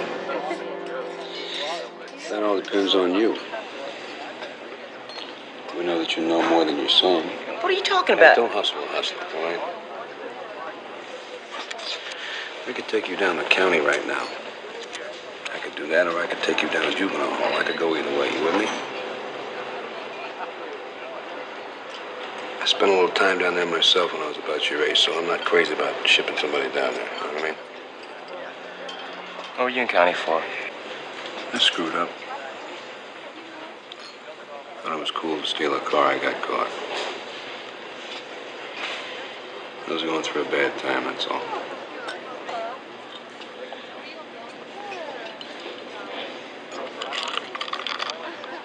What about your family?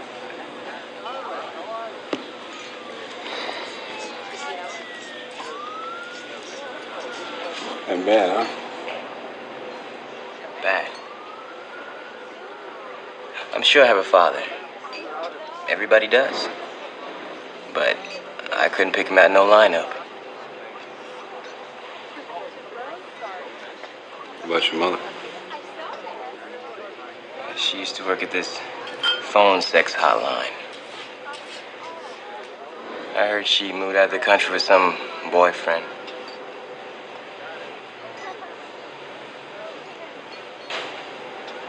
Sorry.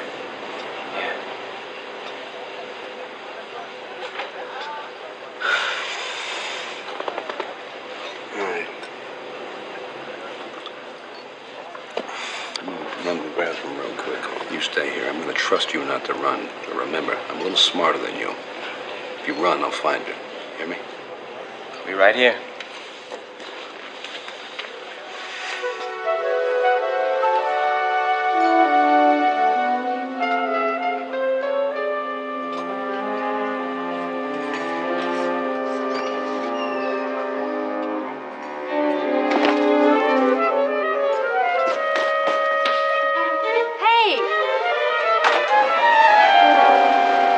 Hey, there he is. Go after him.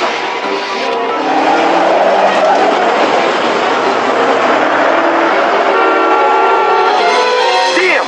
Jump out, follow him on foot. I'll stay as close as I can.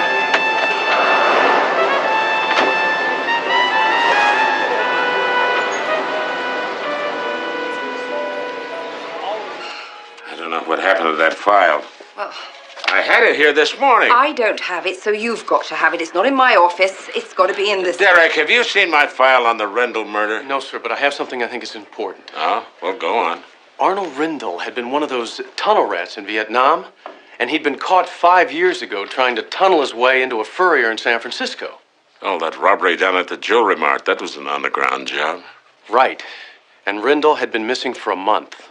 All right, check with the San Francisco police and see if the two cases are similar. Right. Elizabeth!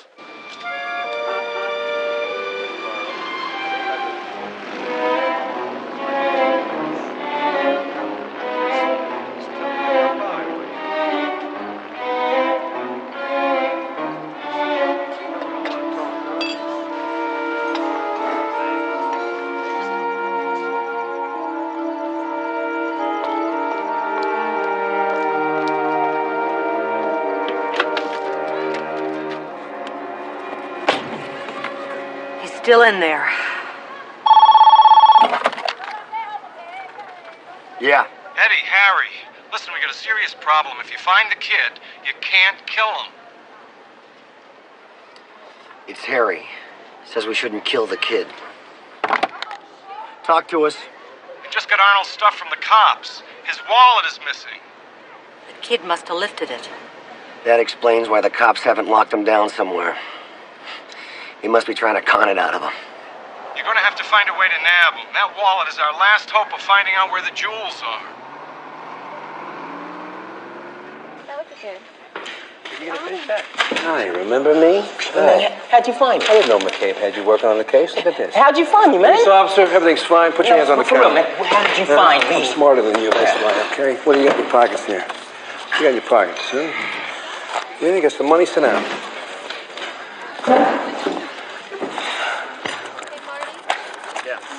Forgot to pay for the hamburger on the way out. Now listen to me. I want to know what you know, and I want to know why you copped these files. Man, you want something to eat?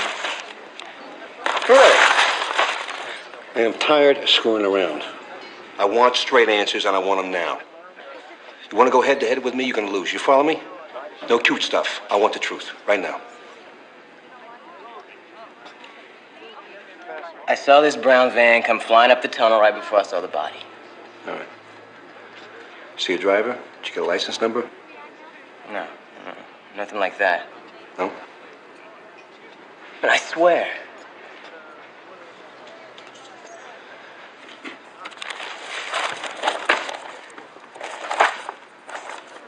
Why'd you take the file? Oh, I figured if I could find out what's going on, maybe I could solve this thing myself. Yeah, that's right. What are you, crazy? No. No? No, I'm smart. Oh, you're smart. I've seen a lot of people get their face in the paper for solving this or busting that. They get rewards, they sell their life stories to magazines, and sometimes even TV. Yeah, they make real cash. And they made it. This is what you think making it in the world is all about, right? I I know what's not making it. Being poor, living in the street, I'm nowhere. But in my head, I got stuff happening. I can make it somewhere. And I intend to prove it. Now, you can send me to juvie hall or county, but I'll get out. And I'll prove it.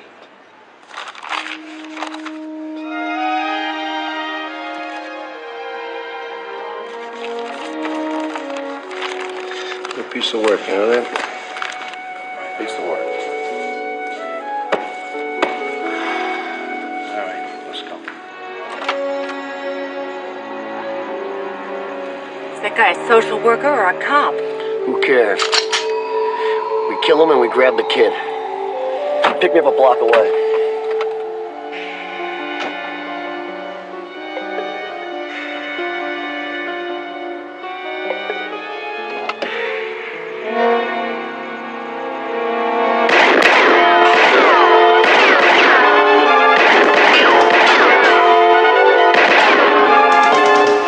Stay the hell, I'm down.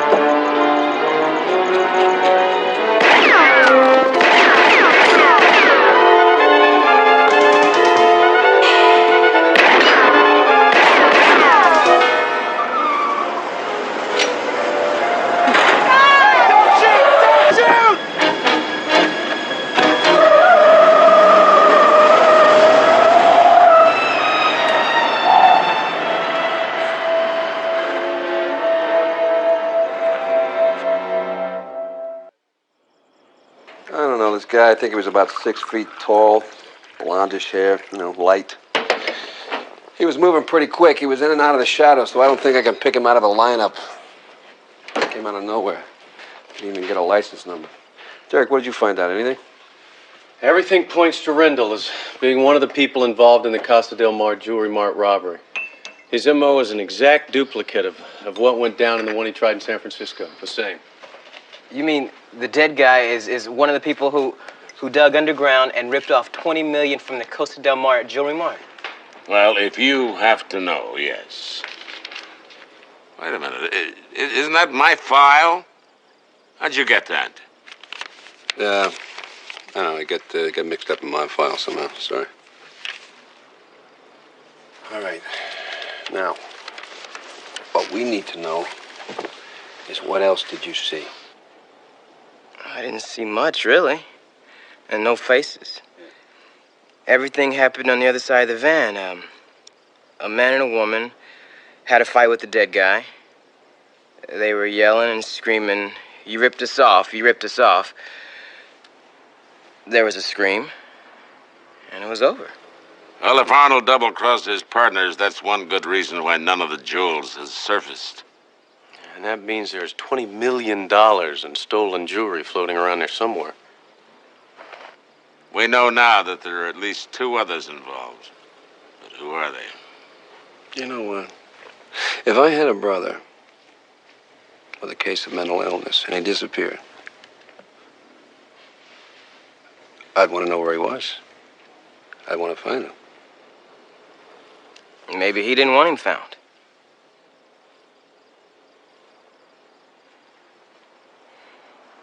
Just a thought. Derek, check out Harry Rendell. Then go down to the jewelry mart and see if anyone remembers seeing Arnold Rendell at the time of the robbery. Right. I'm going to leave him to you, okay? Oh, my feet are killing me. God. If you got yourself a pair of these, then you wouldn't have to be performing that voodoo ritual on your feet to make them feel better. And it might kick up your image a couple of notches, too. Trust me. I'll tell you what, kid. I'll rush right out tomorrow and buy a pair. Move your body, shake your body, dance. Move your body, shake your body. Move your body, shake your body, dance. Shake your body, dance, dance. Shake your body, dance, move. Shake your body, dance, dance. Shake your body, dance, move. Take your time, right a little bit of this seems to go the whole night. Right, left, right, hold combination. Lock, pop another move, set a groove foundation. It better ring a bell like Chris.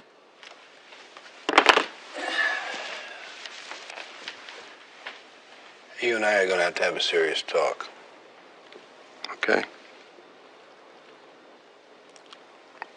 Where's the wallet? What wallet? The wallet you took off of Arnold Rendell. Where is it? What makes you think I have the wallet?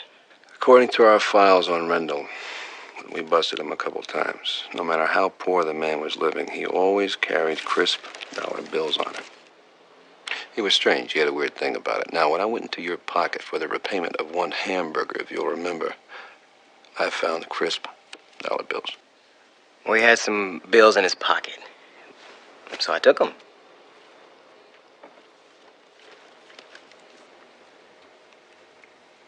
The money was in his wallet. And you've got the wallet.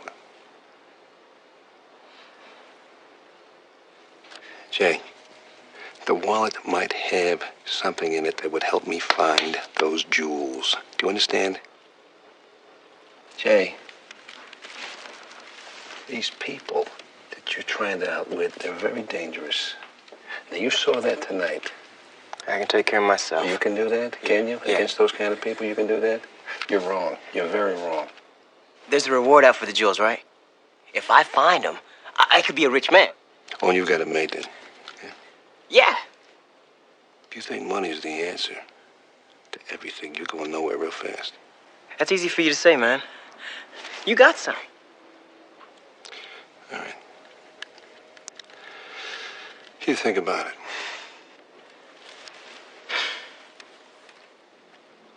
You could help me. Or you can help yourself. Curfew time. Let's go. You get the back bedroom. You're not gonna lock me up or handcuff me to the bed, are you? Nope. If you run, I'll find you. Yeah, man, how did you find me last time? I'm smarter than you, that's how. Okay? Come on. Hit the sack.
Do you recognize this man? No, should I? Well, we believe he was involved in the jewelry robbery here. We thought maybe someone might remember seeing him, might remember him talking with someone. Gee, I'm sorry. Could I have a list of employees that were here at the time and want to question them? Certainly.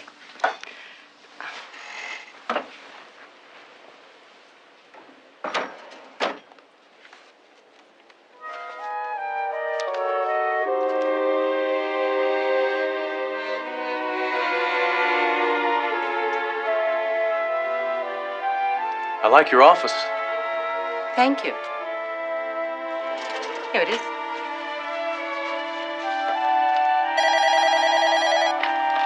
Hello?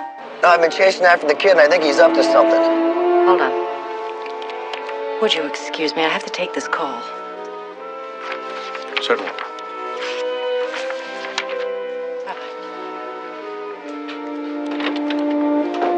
yes?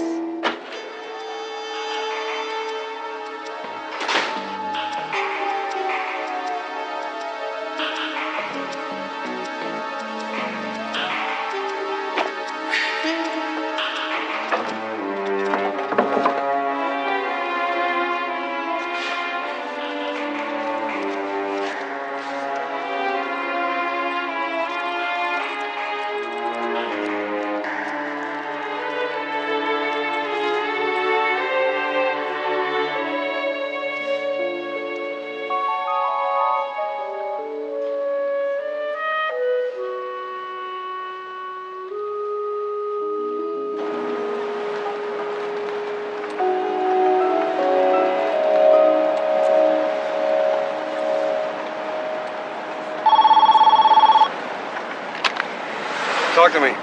Yo, Jake, it's me. Hey, you ran off this morning without saying goodbye. What are you up to? I just wanted to tell you I think you're the smartest guy I know. Except for me, that is. Why do I feel I'm being set up for the punchline? Guess what I found? JJ, listen to me. Yo, Jake, I'll call you when I know what's going on. Hey, wait a minute. Wait. Jake, if you're in my position, you do the same thing. JJ, listen to me. You're a great guy, but I'm out of here. Don't hang up.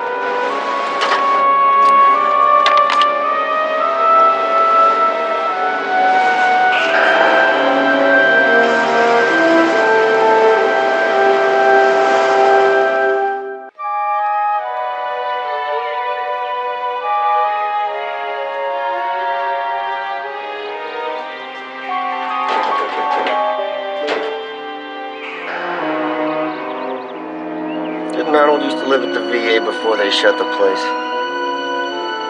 Kid must know something. That's probably why the cops are dancing all around them.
You know Rita Smith? She's the manager of the Costa del Mar Jewelry Mart. Oh, of course. Now I can place that name. Why? The tunnel to rob the mart was begun in the basement of this building, 510 Mirabelle. It had been closed at the time because it needed to be earthquake-proofed. The contract to upgrade this building was awarded to your company by Rita Smith. You had access to that building. You're not trying to connect me with something my brother may or may not have done without my knowledge. I believe you helped your brother with that robbery. I believe Rita Smith helped you. I believe that there was at least one more person involved, somebody who could crack the vault. We believe your brother was killed because he ripped off the jewels. What we have here is a case of robbery and murder. And we realize you were out of town at the time, so it was probably your partners that did it. But if you don't come forward on this now... You can add conspiracy to the robbery charge. Think about that, huh? So go ahead, Mr. Rendell. Lie to me.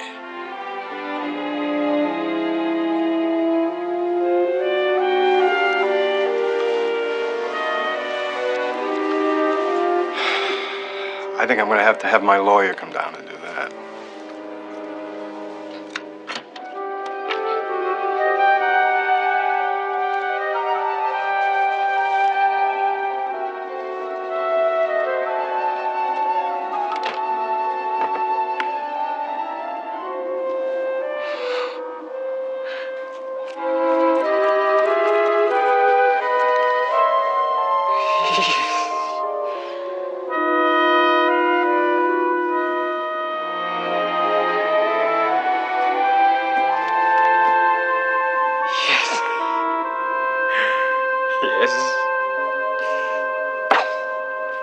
Wait till Mr. Styles sees this.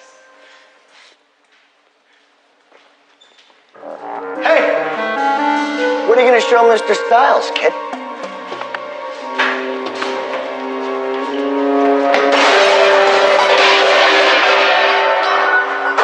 Where are the jewels? I don't know what you guys are talking about.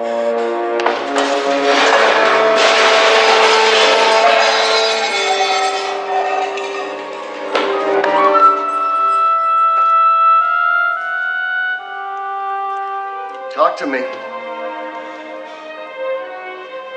Come on, kid. They're in the room. I have the key. Just don't hurt me. Please.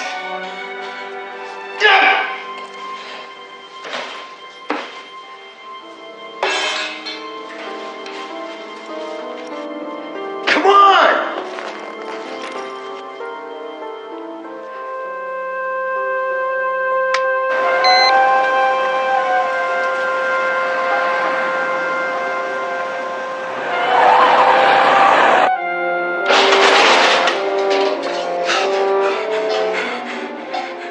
Okay, genius.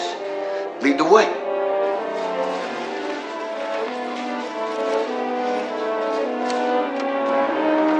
Come on, come on!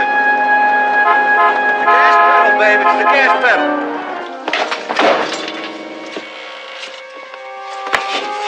Where are the jewels, kid? In the refrigerator.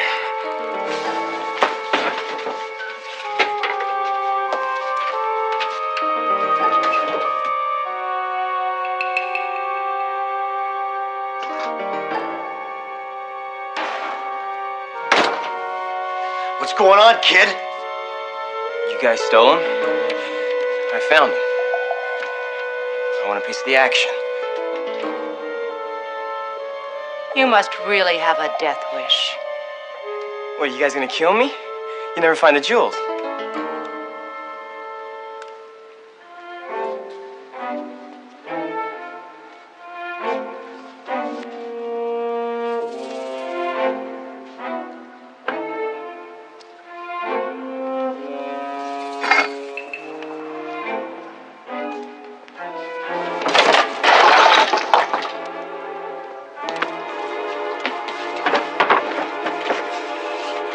Talk to me, kid.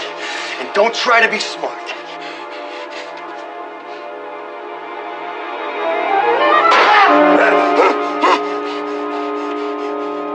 Last chance. And this is really gonna hurt. Hey, don't Take it easy. Believe me.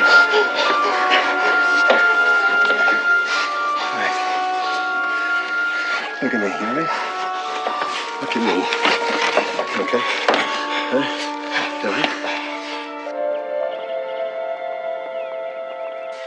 Check out that profile. Let me slob in my picture. Hey, front page news, hot shot. What do you think about that, huh? Yeah. I'm getting a reward for finding the jewels. 10%. $200,000. What do you think? I think I should get a 10% finder's fee. That's what I think. Well, you got your wish.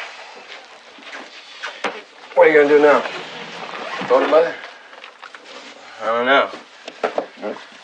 They're looking for a foster home. It could be cool, I guess.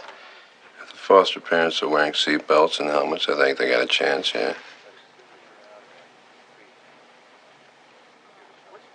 What's going on? I got this check. And I got this chance.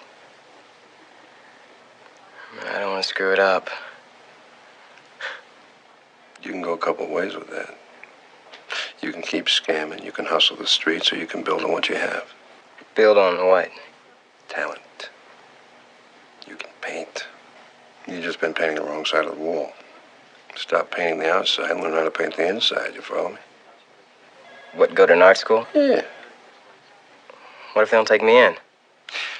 Bet you a hamburger and a side of fries they take you.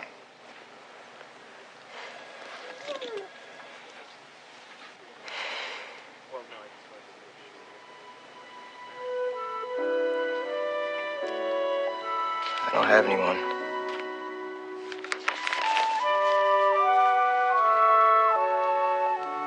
You got me.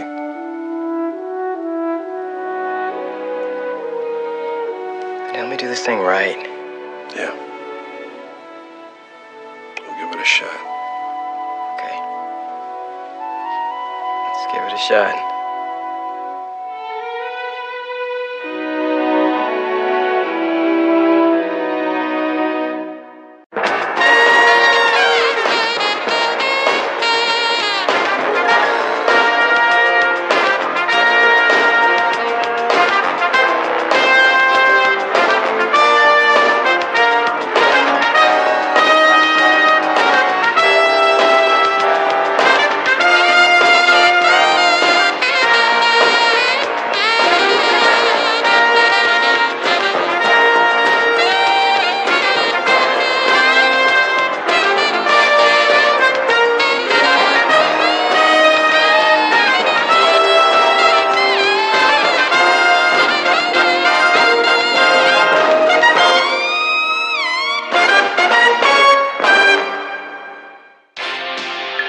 Viacom.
Dodgers topped the Expos 3-1 behind Rosenthal's one-hitter. And finally out in the Metrodome, the Twins outlasted the Red Sox 2-1 on Power's run-scoring sequence in the 11th inning.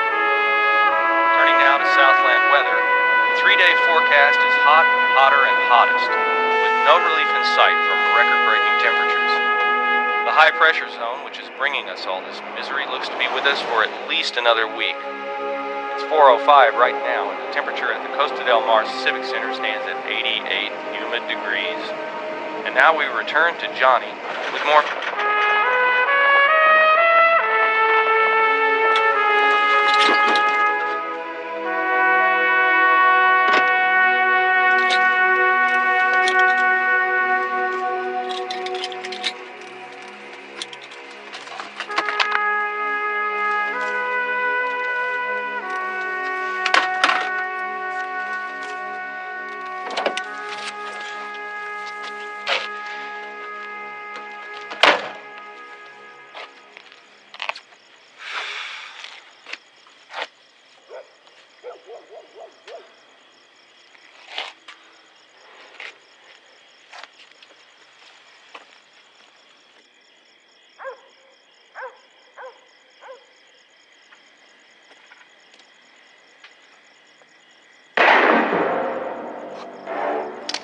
police officer!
Oh, God.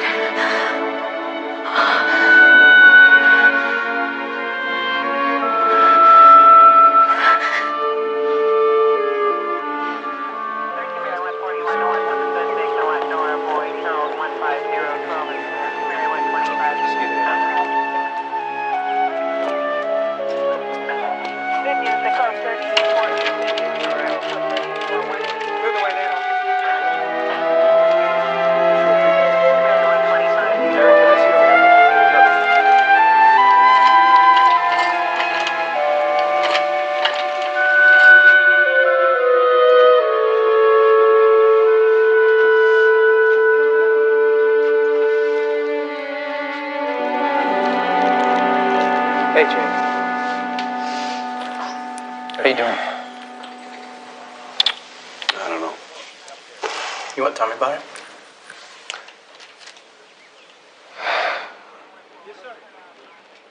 Yeah,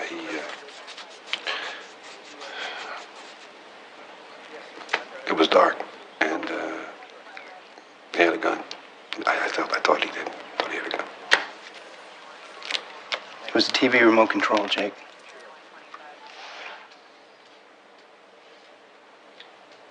You chased somebody in the house? Yeah, he took a shot at me in the alley. What were you doing in the alley at 4:30 in the morning?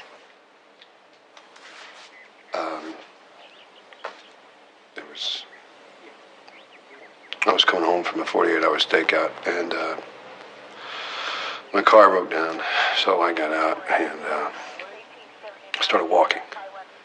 And I saw this guy shooting through a window. Where? Which one? Well, it wasn't this house. It was a house down the street. A side window. And I chased him, and he ran in here. What's going on? What happened here? Beth? Beth? Beth? Where's Terry? Where's my boy?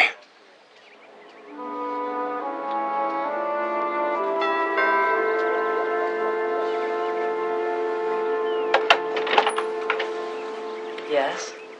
Sorry to bother you so early, ma'am. Is there something wrong? We'd like to ask you some questions about last night's shooting. Shooting? Yeah. What shooting?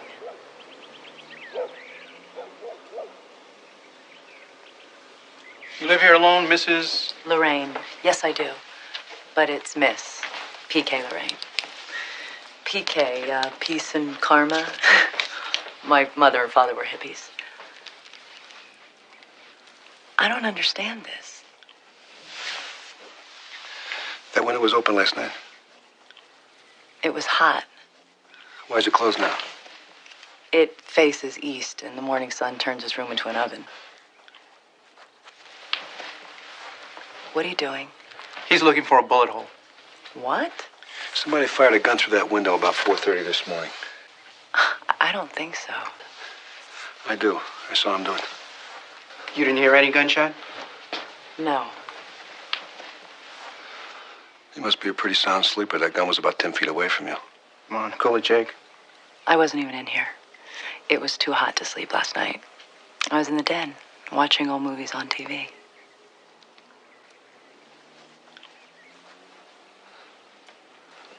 We were running this way. We were moving, okay? I was in pursuit. He was about 40 or 50 yards ahead of me up the alley, which stopped me right here because he turned and fired on me, which stopped me right here, okay? Now, at this point, I took a roll right here, behind the bush here, at which point he fired his second shot at me, all right? Of course, I ducked, I looked up, and he turned and he ran. And at that point, I chased him, okay? And I'll show you. Come on, I went this way. I continued to chase him. Now, you see where that pine tree is by that brick column right there? And that's where he went over the fence into Fitzroy's yard. Jake, the dame in the house didn't hear any shot. The neighbors, they didn't hear any I know what she shots. said, but I'm telling you, this was a small caliber gun, maybe a 22. It was 4 o'clock in the morning. 4 o'clock in the morning, hell, people are sleeping. If they heard it, they might have thought it was a backfire of a car or something like that and just went back to sleep. I saw what I saw and I heard what I heard. I mean, I know what I saw, okay?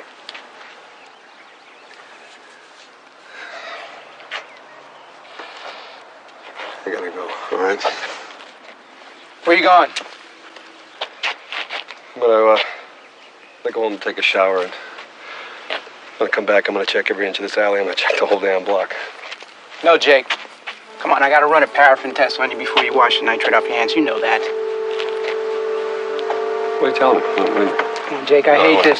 Come on, you know the drill. You're gonna arrest me? No, come on, don't do this. Mickey, this is me. Come on, don't do this. You have the right to remain put it away. silent. Come on, this is me now. Come on, Anything put it you away, say please. can and will be used against you in a court of law. You have the right to I know what it says. I know what the damn thing says. Before and during and after a question.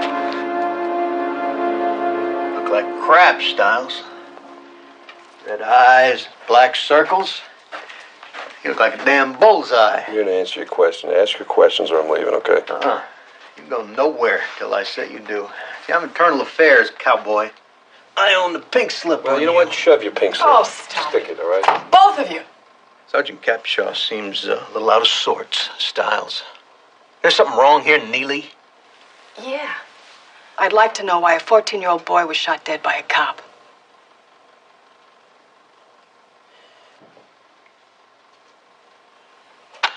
Internal Affairs investigation into the Terry Fitzroy field shooting, President Sergeants Moynihan and Capshaw IAD, and Chief Investigator Jake Stiles from the District Attorney's Office. At the time of the shooting, you had said you had been on a stakeout for 48 hours. Is that correct, Investigator Stiles? Yes, that's correct. 48 hours, no sleep, huh? You take anything to stay awake, Jake? I do lots of coffee. Yeah. Come on. Don't tell me you don't use speed, Jake. Little Benny for the buzz, Greenie to tighten a wire. I do caffeine. Thick, hot, black caffeine. I don't know. All that coffee makes me edgy. You know, can't unwind. How you unwind, Jake? Cocktail or 3 with the boys? You're a pig, you know that? Yeah, I'm just remembering what it was like in the field. No Z's for a couple of days, you get ticked. When your collar goes down the drain, tends to make you, wacko out of it. I heard a shot. Nobody else did. I saw a shooter. Nobody else did. May I continue here, please? Thank you. You said that you were fired at during the foot chase. Yes, I was. And that you entered the Fitzroy house in heated pursuit of a suspect. That's right. Heated pursuit, my butt. There was no shooter. Nobody went into the Fitzroy house except you. Oh, yeah, you were loose cannon slick, but we got you this time. Right by the short and curlies. This is over. Next time you better bring an attorney. You think it's hot now, Slick, huh? You are a pig, Moynihan. Tell me, What happens to me after 5 or 6 years on this job, Do I get like you? Hey, welcome to Biggs, rookie.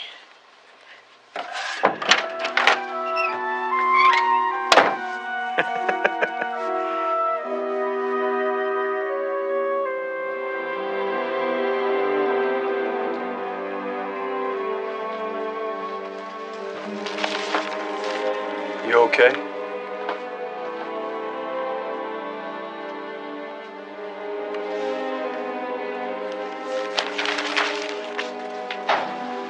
How you doing? How did it go? Moynihan.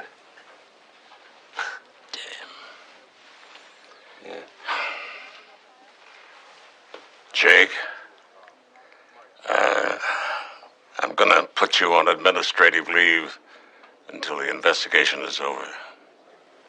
Why? I'd like to stay and do my job. Well, you're in the crosshairs. You do anything, it's wrong. You make any move, it's the wrong way. TV, the paper, every God-fearing parent in the world wants to crucify you. Because you're the cop who shot the kid in his own house. Go home, son. Write it out.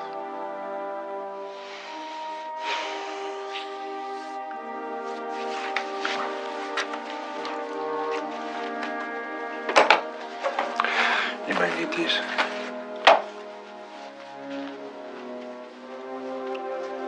Jake. Yeah.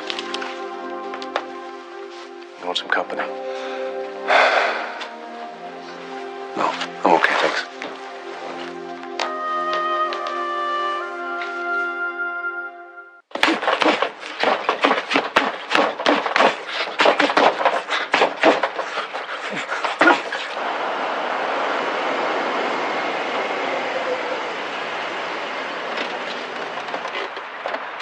Come on, girls.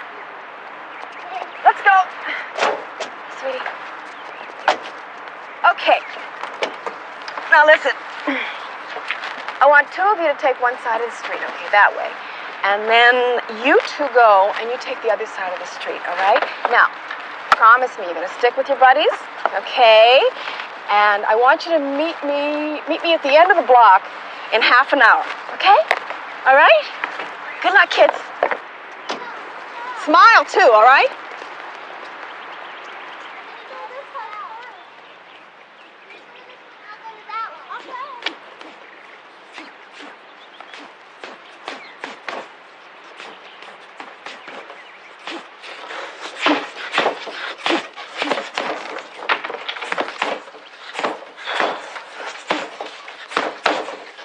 Hi. Hello. I'm really sick of your answering machine. Don't you return calls? Hey! You're being rude to a ranger mom. What can I do for you, Sergeant Capshaw? Well, for starters, you could buy some chocolate macarons. We got 210 boxes of these things to unload, you know. Then you can talk to me. We've talked. No, we yelled. You walked out. Listen, this is my day off, and I'm spending some of it on you. I read your written field report of the shooting. Good, you know what I know. Well, yeah, but I just thought that maybe we could go over it again. You know, maybe I forgot something. Maybe you just... The story's not going to change, okay? Yeah, well, it better, pal, because you bet your butt on the heated pursuit of a suspect that no one heard or saw. Look, pal, we're not your enemies at Internal Affairs, okay? What's your job? What's your job? Your job is to hang me as a bad cop, is that right? That's your job, right? That's what you do? No. Now, what's your job? My job? Yeah. My job is to determine whether there was a righteous shooting or not.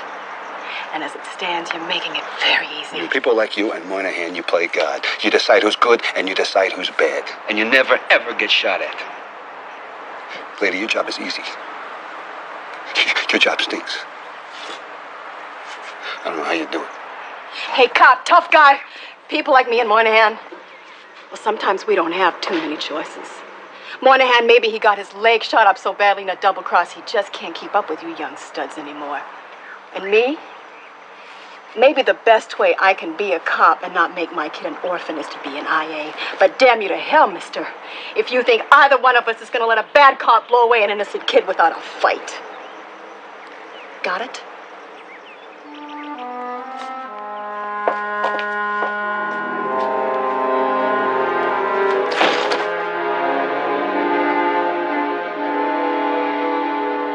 I already told the police everything, Sergeant. I know, Mrs. Fitzroy, but Internal Affairs is always called in an officer-involved shooting. 1 minute 30, Beth. You sure you up to it, kid? I'll be okay. Tommy's the air conditioning on. It blew. Circuit overload courtesy of the heat wave. Film at 11. Yeah, if the cameras don't Got a blow. problem on camera 3. If you could just try and tell me what you saw. It was hot. I wasn't sleeping very well. I heard a sound downstairs. Thought it might be Terry. He used to like to sneak down to the den and watch the adult channel on cable. I got out of bed. And when I got to the stairs, I heard the shot. And I screamed out, Terry. Then I went into shock, I guess, because I don't remember very much after that. Thank you very much, Mrs. Fitzroy. I know this is very painful for you. Do you have any children, Sergeant? I have a daughter. Then I hope to God you never know. 4, 3, 2, go! I'm Beth Fitzroy. And by now, the story of my son's tragedy is well known. I'm sorry.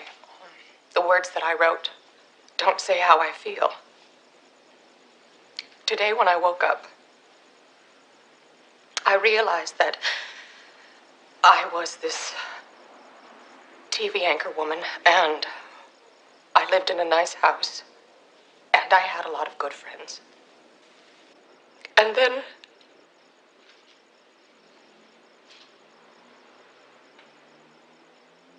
I realized that I never got to say goodbye to my son. Terry, I love you.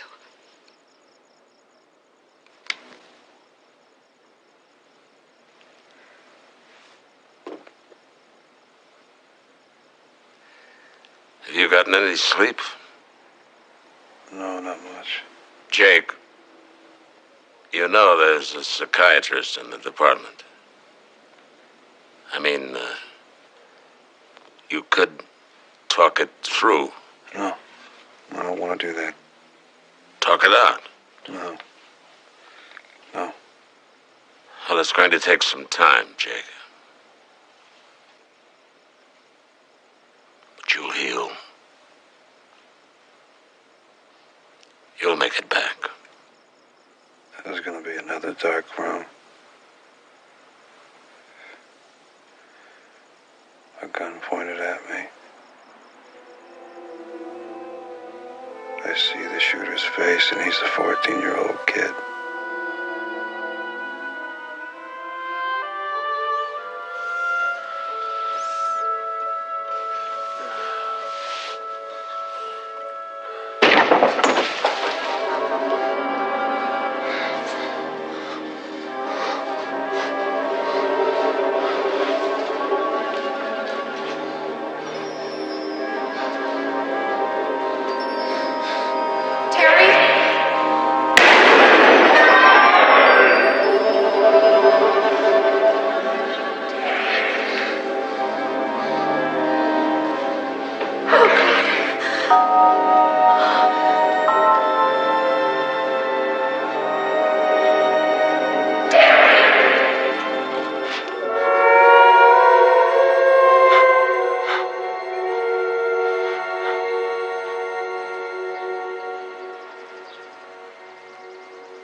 Bang.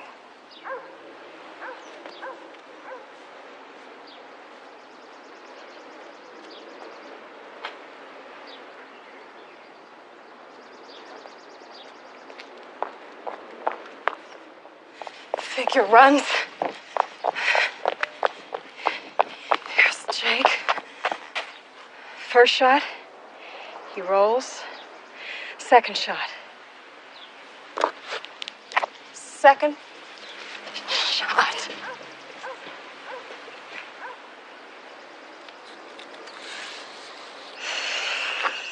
Hello? Would you like to buy a box of Girl Ranger cookies? I'd love to, sweetheart, but my daughter's a Girl Ranger and I'm a leader. We're trying to sell them too. But it's my last box and I'll earn a badge. A badge, huh? Yes. You got it. 2, right? Yes. All right. Oh, boy, chocolate macaroons. Yeah, nobody likes to buy those. Tell me about it. Thank you. Bye.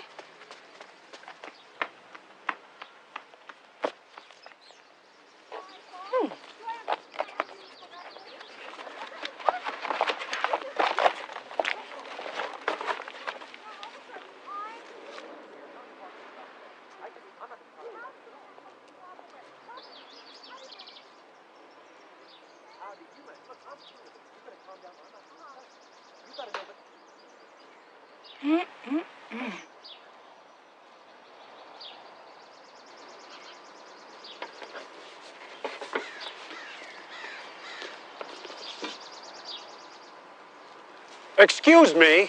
What are you doing? Oh, Judd Fitzroy. Sergeant Neely Capshaw, IA. Nice to meet you. Sergeant, why did you climb over my fence? I'm reenacting Investigator Stiles' story of the shooting. You don't believe his story, do you?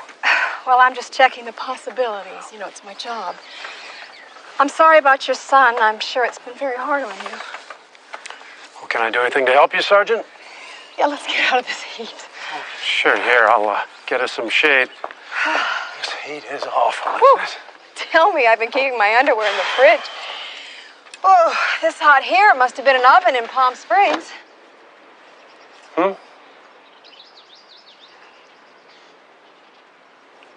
You had told an officer that you'd been in Palm Springs until the morning of the shooting. Oh, yeah, right. My brother-in-law and I were closing a condo deal down there. I left early. I didn't want to drive through the desert in this heat. I got here just after dawn, just in time. I didn't know you were here. Mrs. Fitzroy.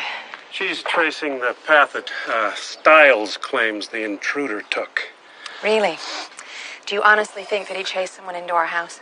Well, I haven't found any evidence to support his claim yet. I mean, if there was a shooter, he obviously got out of the house with no one seeing him. I think he got into the house with only Mr. Stiles seeing him. Would you like some iced tea, Sergeant? You know, no, thank you. My daughter's piano lesson is over in 10 minutes, and then I've got the cotillion. It's endless. Well, goodbye. I'll show myself out. I know where the fence is.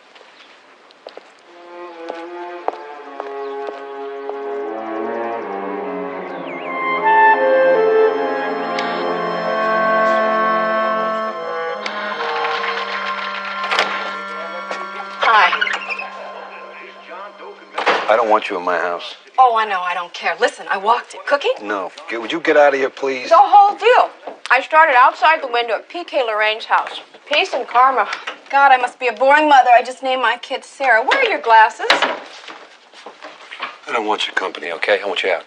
Yeah, I know. You'd rather sit and sulk. I went to the alley. Nothing special. Got to the fence. Nothing special. Then I peeked over the fence, and I saw something kind of special. Oh, when did you buy this? You get anything after Valentine's Day? Don't you get it? I don't like you, all right? I want you out of here. Well, I don't like you a hell of a lot either. Listen. Mr. and Mrs. Fitzroy were going at it. I couldn't hear them. But she gave him a pretty good right across to the puss. So they fight, big deal. She smacks him one, then comes out all lovey-dovey with 3 glasses of iced tea. 3, like she knows I'm there, wants to make a good impression. Jake, Judd had blood on his shirt. Big as a dime. Right here. Now, maybe we couldn't find a bullet at Old Peace and Karma's house because Judd Fitzroy took it with him when he left. Okay, go ahead. Sit on your butt and feel sorry for yourself, huh? Let it be. I've got things to do. Wait up. Wait up.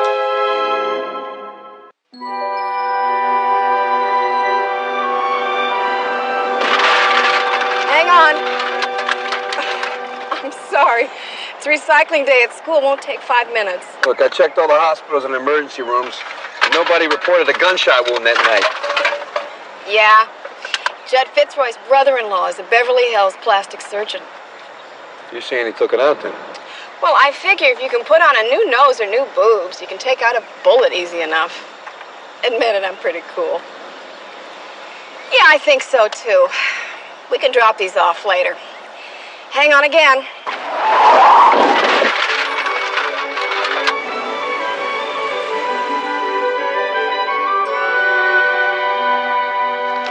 Plastic surgery is amazing, you know? Yeah. What you got? Photographs, nose jobs mostly. Why, what do you got? Boob jobs. Oh. You want to trade?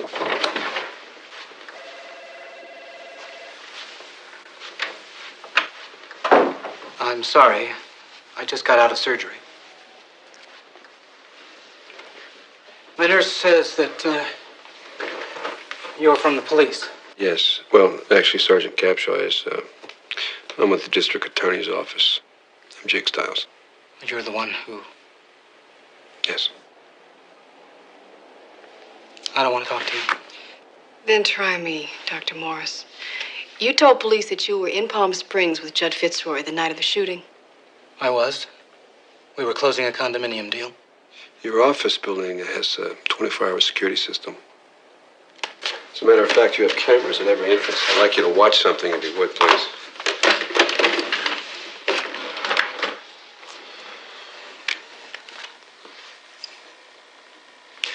This is 5:12 in the morning. It's about a half hour after the shooting. That's about an hour before you and your brother-in-law left Palm Springs.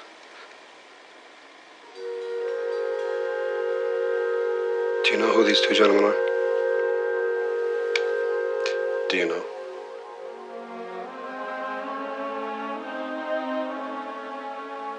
I have rights. Sure do. Call it. Heads. He's yours. Just stand up, please. You have the right to remain silent. Anything you say can and will be used against you in a court of law. You have the right to talk to a lawyer and have him present during, before any questioning.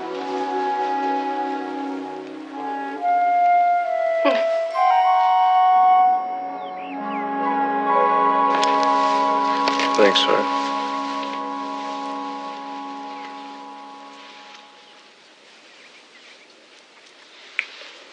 We were looking for a bullet. That's why we didn't find the blood the first time.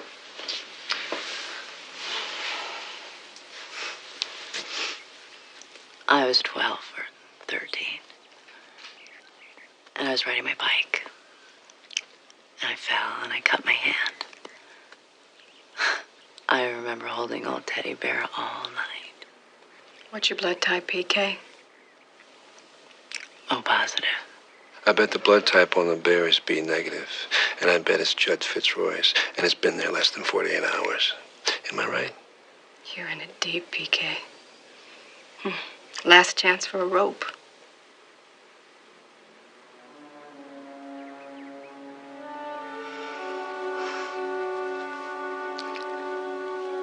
Okay. Judd and I were having an affair. He was here. Who shot him? I don't know. I swear to God. Good place to start. Call it. I checked out the telephone company records from the Fitzroy house. You found calls placed to P.K. Lorraine's house? A couple. Then I found something else. There's this one certain number that had a ton of calls. It's kind of a Lonely Hearts Club for computer hackers. You link up over the phone, you get a code name, and then you say anything you feel like saying, anonymously. I accessed the file, code-named Fitz. This is July 15th entry. He's there again. just down the street. I don't think I can stand it anymore. He doesn't think I know that anybody knows. I'm angry, but I don't know what to do. It'll kill Mom if she finds out, but... What do you do when you want to kill your father? You son of a bitch. No, Jake.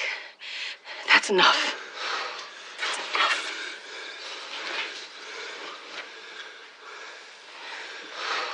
You caused all this. You were gonna let Jake take your fall, and you handed me the rope so I could hang him. You are a son of a bitch. Terry was angry and hurt. It was so stupid. It happened so fast, I don't even know why he did it. Because he loved his mom and dad? Is that why? I just thought, he's dead. Why kill the memory of a good boy? You're a sad man.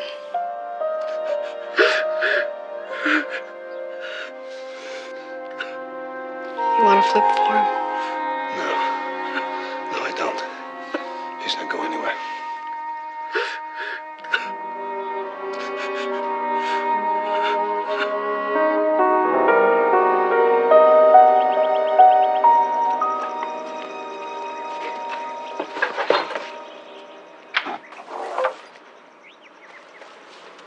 Hi. Hi. My kid's birthday's today, and she wanted to have a party in the park. I got hot dogs, marshmallows, the cake, a sort of party kids, but I don't have a park. So, can I borrow yours? Yeah. Oh, great, terrific. Oh, you know what you should do? You should separate the glass from the cans. You know, it's better for ecology. Anyway, you're going to love the kids. Well, there's a couple I'm really not crazy about, but Sarah's got some lovely friends, and the food will be terrific. You'll love the hot dogs. Ready, set, go. That's it. Come on, come on.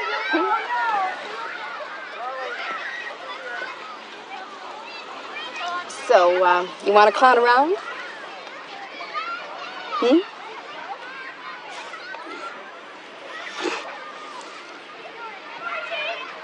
I filed my report. As far as internal affairs is concerned, your heated pursuit claim is valid. The shooting was tragic, but righteous. Yeah. It was awful what happened. You know, but it's over, done. And you can't change it. Let it go, Jake.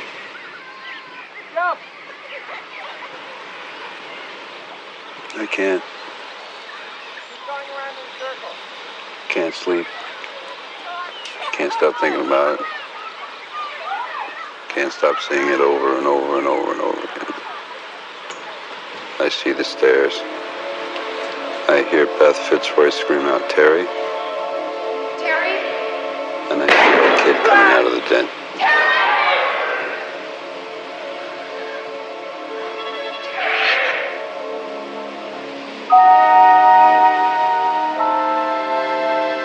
Now, wait a minute. She screamed before you shot. Yes, she did. No, she told me she screamed after she heard the shots our son on the floor. After Jake.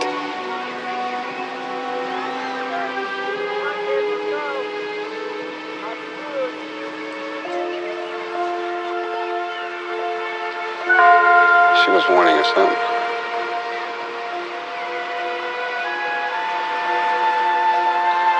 Because she knew I was coming.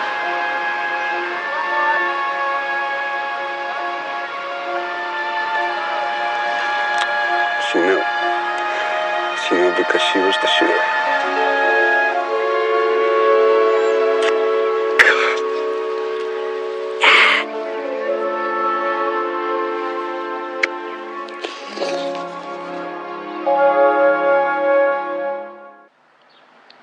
People from all across the city, the state, the entire country have sent cards and flowers. sympathetic Hi. words. Well, can I help you? Your kindness, Yeah, where can I find her, your please? generosity of spirit. Beth Fitzroy? She's in Studio 42. It's down the hall on the right. Feeling selfish. Okay, right now. thank you. Well, she's on the air. You can't disturb her now. So give me. It's important. I'm with the DA's office. Well, do you have any identification?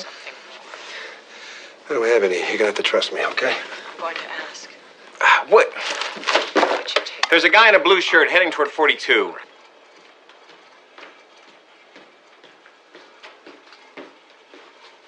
All you have is a memory of love. And you can't hug a memory. You can't kiss a memory. Can't tuck it into bed. I'm asking that you all forgive Jake Stiles. He was just doing his job the night that my son was shot. Where is she, do you know? Your kindness. Beats me, she pre-taped it. Sounds kind of like a suicide note. And if you can find it in your hearts, I ask that you forgive me too. I'm going to ask. Guys, I'm leaving right now. Slowly. Okay. But without Terry, I just can't go on. Ooh, I think he's mad. Uh-oh. Be quiet. Oh, come on. You be good. I'll give you some ice cream later. I'll put that one on. Now say elementary, my dear Watson. Elementary, my dear Watson. Perfect, perfect. I think you're going to be a first-class detective. Wait. All right, put the ones with the wings on it on the front. Great. Put that one on. Terrific. Now turn your feet up. Stick your heels together and turn your feet up. There you go. What are you doing here? Get out. I'm staying. He was so beautiful, my baby. And now, he's gone.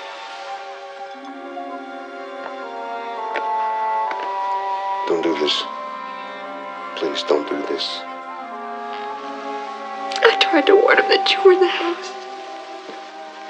Don't get in my way again. This won't bring Terry back. This is not going to do it. I'll be closer to him. Do you want to punish yourself? Is that what you want to do? I should die. I killed him. No, I did. I did it. Should I kill myself? Should I do that? Shut up. He wasn't your son. It wasn't your fault. It was mine. Without my baby, I'm all alone.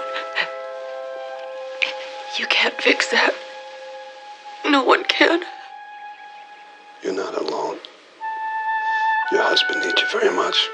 John found what he wanted down the street. No, I didn't. Oh, Beth, I was so wrong. I love you so much. I need you. I'm so sorry.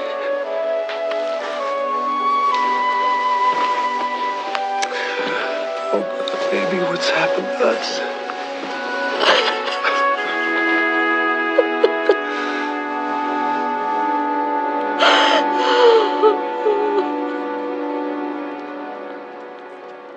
What are you going to do? Well, right now I'm going to go home. I'm going to sleep. I'm beat.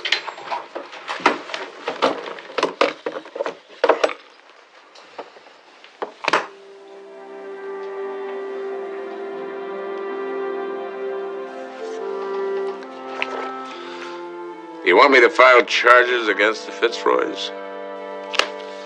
No. There's no point, really.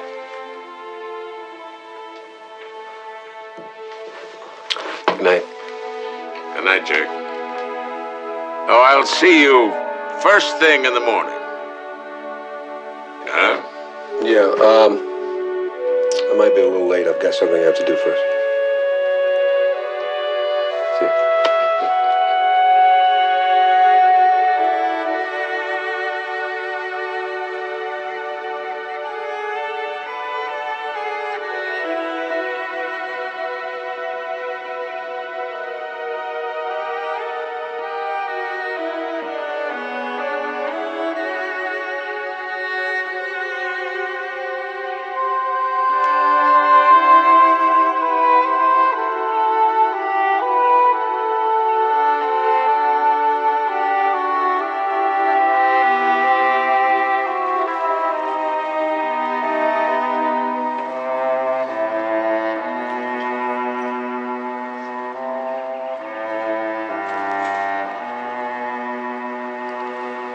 Terry?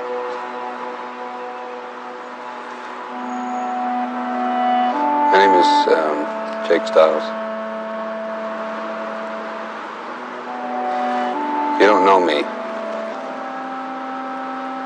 but I'm never going to forget you. I'm the man that killed you. It was an accident. I figure you know that. I'm hoping you do.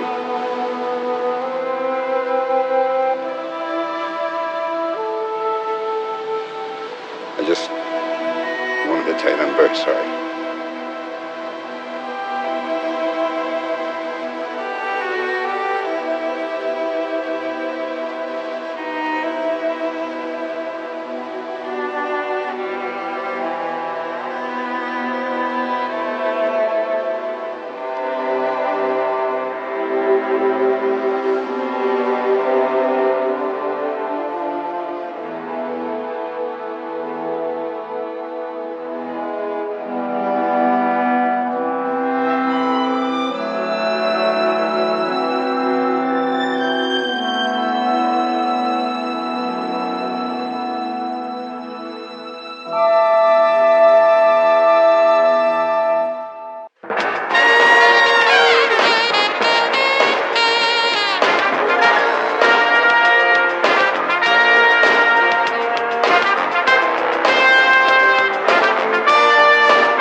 No. Must. Must have been that you're such a genius. Okay. Yes. Let's see. How do I do this? Absolutely. No. Yeah. Yes. That's better. Yes.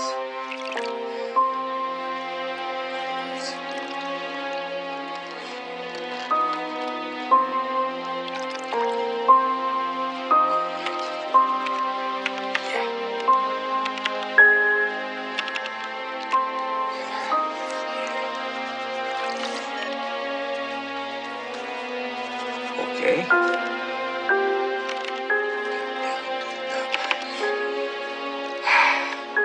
That's better. Yes. And though she'd long ago forsaken him, long ago forgotten her broken vows, Monica knew that he would be there for her. That she could come home Genius. Pure genius. Mr. Pulitzer, meet Max Kendall.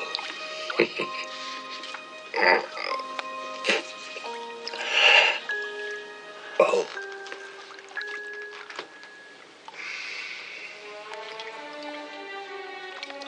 I don't recall inviting you here. Your book will not be published. Is that a threat, Elizabeth? Please. It's been over 10 years. Isn't that long enough to get over it? I am over it. If you were, you wouldn't be writing this crap. This crap will sell, darling. I want the book stopped. If it's money you need, I can arrange it. I need your answer now.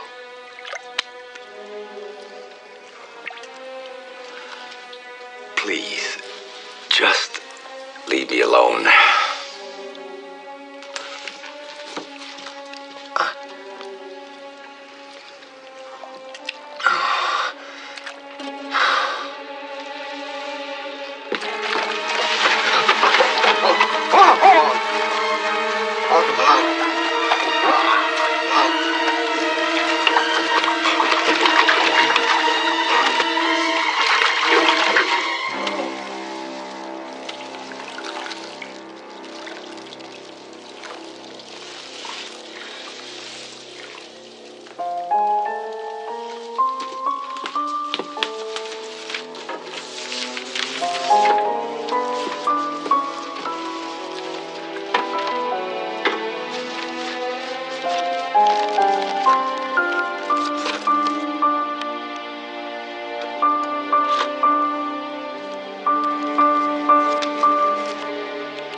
Hello, Mr. McCabe. Hello, Brian. I'm sorry I had to call you over here on such short notice, but Derek is still out of town working on the Milford case. I thrive on short notice, sir. I heard you and Max Kendall were friends. Emphasize the word were. When I knew Max, he had the world on a string. He was a hot ticket. Had written 3 bestsellers in a row. I never heard of him. Well, it's no wonder he hasn't published anything in the last 15 years. Well, what happened? He had a very large supporting cast of problems, and alcohol played a big part. From the looks of his signature, alcohol played more than a supporting role. Yeah, poor Max. Says he had nothing to live for. Blamed it on inoperable cancer. Mm-hmm. I found this in his medicine cabinet. Morphine, huh? At least he had one good thing to look forward to. Don't bet on it. That's his ex-wife, Elizabeth. They've been divorced for nearly 10 years now.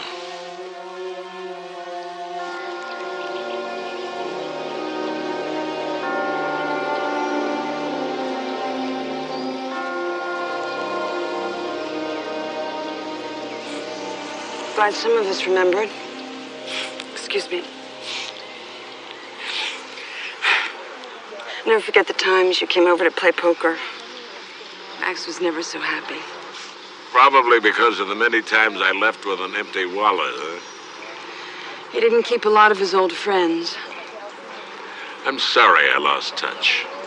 To be perfectly honest, I didn't expect to see you here. It's a pretty rough breakup. Yeah, you paid the mortgages of 2 lawyers. I know. I have my regrets. There's a lot of fighting, a lot of foolishness, and a lot of passion. But there's also a lot of love. That's why I'm here to pay my respects. Now, if you'll excuse me.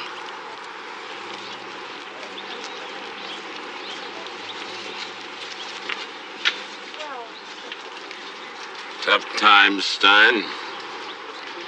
Working a funeral stooping pretty low, isn't it? You're not in court now, Mr. Prosecutor. Why don't you ease up on your summation? What the hell are you doing here? Max Kendall was a valued client of mine. I wasn't aware you had any of those. Is there some law against a guy paying his respects in peace? Huh? No, I don't. Do you believe it? Suicide? They're talking suicide. I'm talking rubbish. There's no way that this man committed suicide. We did lunch just last week. He was this close to finishing his latest book. Excuse me. I'm J.L. McCabe, District Attorney. And you are? Gavin Palmer. Max Kendall's agent. You were saying? Well, I was just saying that the man was absolutely boiling over with life. Really? Mm-hmm. It's hard to believe, considering he had cancer. Ah, he had that for years. All of a sudden, the man decides to kill himself with a major book almost done. Please.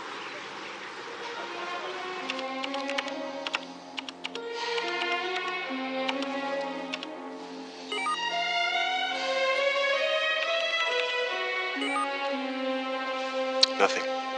Trouble with these infernal machines is you can never find what you're looking for. No, if it's in here, I can find it. Just give me the sound of keys striking a sheet of paper.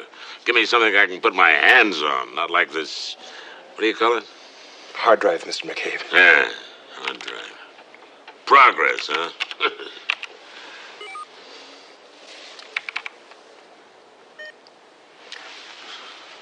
Now, this is what's in here. Lots of letters.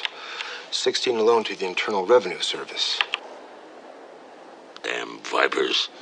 It seems he didn't know the IRS that much. But then he hadn't worked in 3 years. And he had the unpaid bills to prove it. How about the book?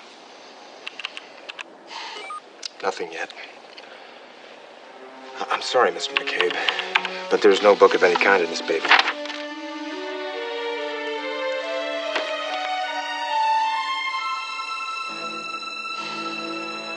You said you answered his ad in the Times. Straight secretarial, it said.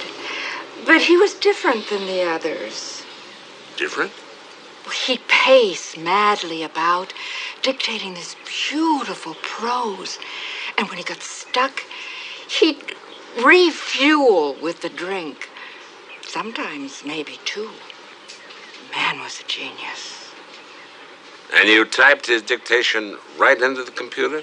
Shorthand first, then I put it in the computer. Oh, so he made changes right on the computer. Oh, no. Before I left, I'd print out the day's work for him. He told me he made the changes in the bathtub at night. I think he preferred to work in the raw. But I'm sure that that whole novel was in the computer the day that he passed on. It was foul play, am I right? Well, the investigation's just starting, and your notes could be of big help to me. But they're his private words. You understand?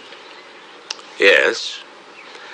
But legally, you can turn the notes over to me. I don't know. I'd like to help, but... Look, I need them, Ida. After all, it would be for Max. It's all in shorthand. Be a while before I could transcribe it for you. I'll take it chapter by chapter. Well, then I'll get right on it.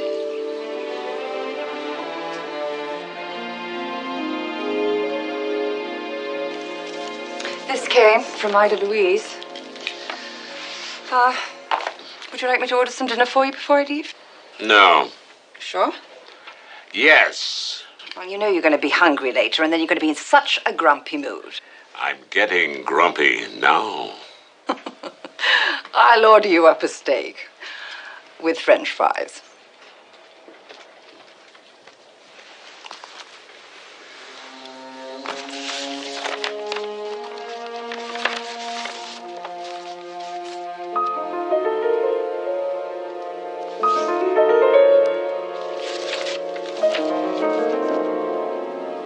Those of us who made Santa Palma our home truly believed we had found our little piece of paradise. We were far from the pollution and congestion that threatened to choke the very life out of our neighbors not 100 miles to the south. But as we enjoyed our games on the beach, a plot was being hatched, one that threatened to destroy the life we had come to know. Dan Richmond had been elected mayor 3 times by his loving constituents. He was the people's choice.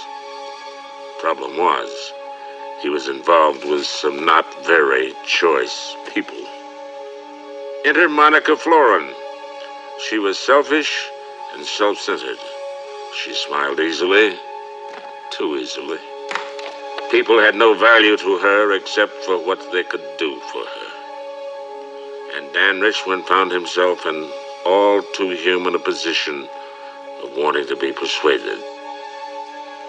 My associate made the changes you wanted. Looks good. Looks very good. Well, I'm glad you like it.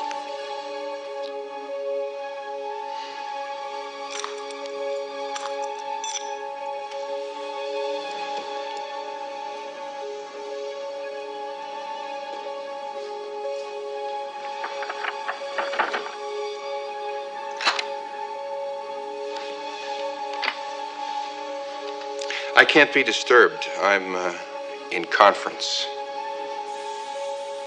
And as his affair with Monica Florin began, his marriage with the city of Santa Palma came to an end. Mr. McKay? Forensics didn't find prints on the suicide note. Get me Jake, will you? He told me he couldn't be reached tonight, sir. Tell him I need to talk to him first thing in the morning.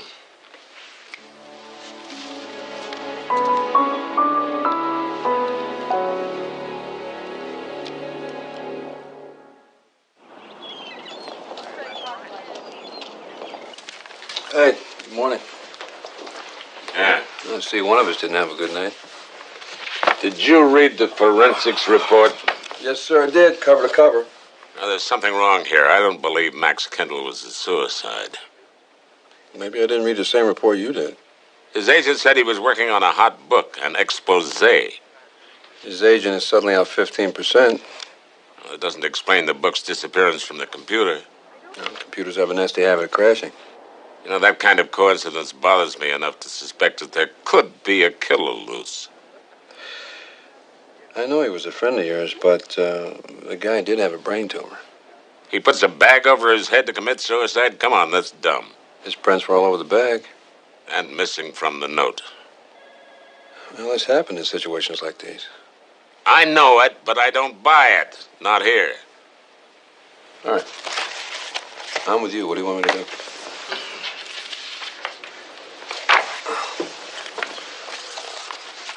What are you doing, writing your memoirs? It's a chapter from his book. Read it. And then we'll talk.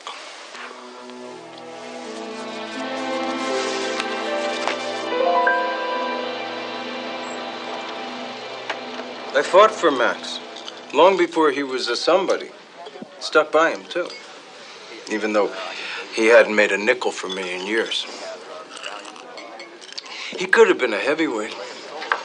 If he hadn't married her. Elizabeth Kendall.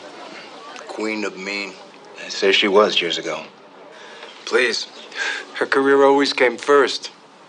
Career woman is not exactly news. No, not unless that woman makes a career out of sleeping with anyone who might advance that career. Writing stopped the day he found out she was cheating. Ate him alive. Sounds like he's lucky she left. Yeah, sure, to you, to me. But to Max, made him more depressed. For years, didn't write a word. Then, out of the blue, he calls me. He says, I'm on page 200. The book will be done in a month. At least you finally got over her. No, I doubt it. Obsession like that's hard to kick. The novel was missing from the computer. Wait, how did that happen? We don't know. Could you tell us who may have had reason to see it destroyed? No, I have no idea. All I know is he was writing an expose in the form of a novel. A roman à clef, you know?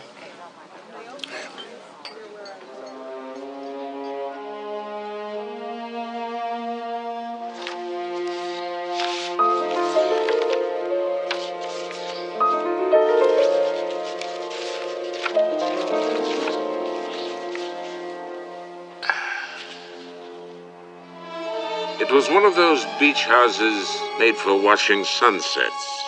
The kind of place you go when you've got a need to be lost.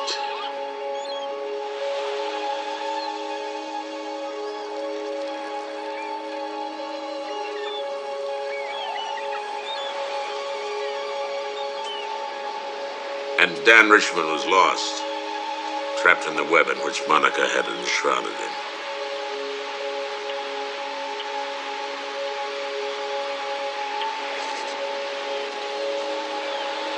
What's wrong?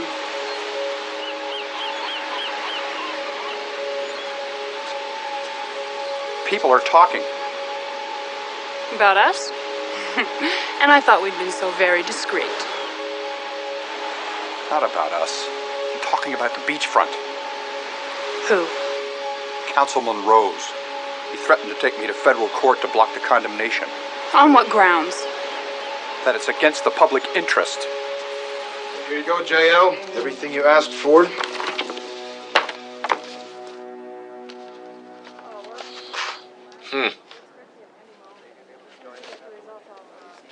Your family's from up near Santa Palma, right? Isn't that where they're condemning all the property along the beach for public use? That's right. There's a big fight going on up there to stop it. Isn't Jim Wilkes still the mayor up there? Are you kidding? The Golden Boy's on his third term. Yeah, well, 5 will get you 10. That's who Max was writing about. Speaking of that, I better get back to it. You will excuse me, won't you? Sure.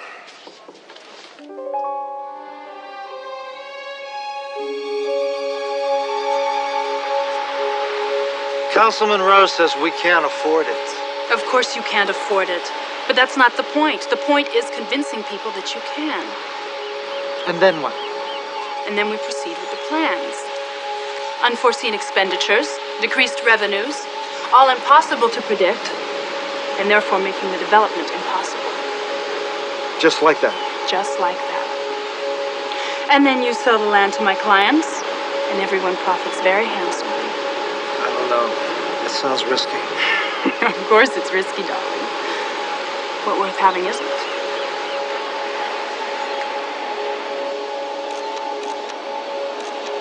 It was riskier than the mayor knew, because if there was something to be found, Sammy Klein was sure to find it.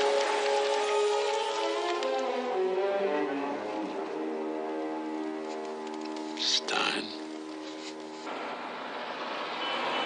Come on, what's the matter, Shakespeare? Come on, get off your starvation routine. Come on, here. McKay. Yeah. Come on in. Have a seat.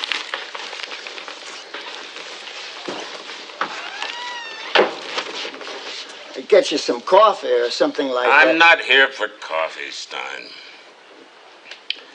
I'm here about Max Kendall. Oh. What were you doing for him? Hourly work. Standard stuff. You know. Keep talking. He had me working up in Santa Palma.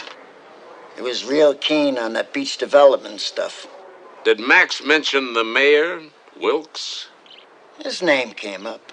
You know, McCabe, this beach thing, it was a little outside of my scope of expertise.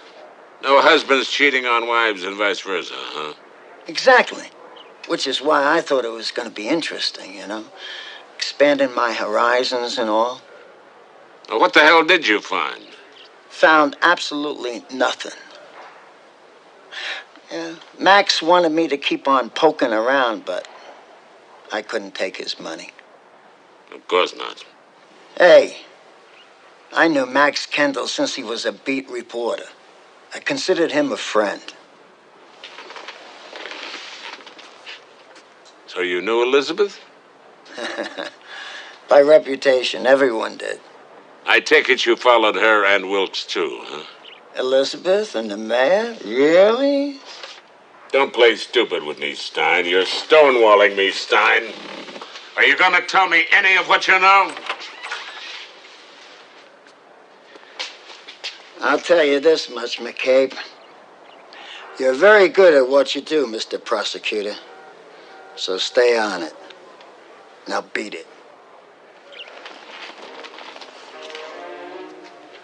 Stein, I just got a funny feeling that I could get to like you.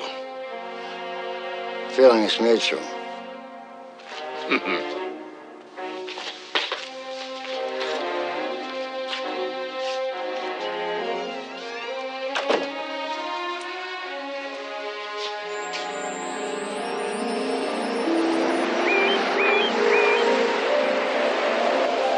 Some of the most fun times I remember was hanging out at the clam bar when your daddy was running it. Those were good times. Yeah, we all miss him. But you didn't come home to talk about old times, did you? Not really old times. Since you used to own a lot of beachfront property, I thought we'd better to talk to you about the beach development plan. Development? Oh, is that what they call it now? What should they call it? Try con job, try rip-off, try bullet...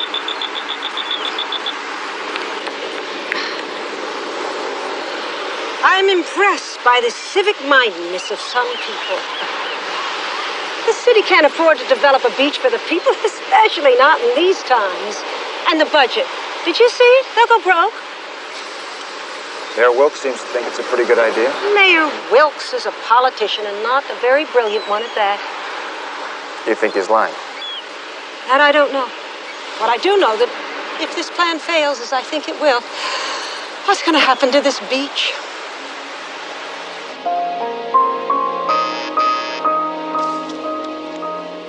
Yes? There's a Mr. McCabe to see you. Says it's personal. Send him right in.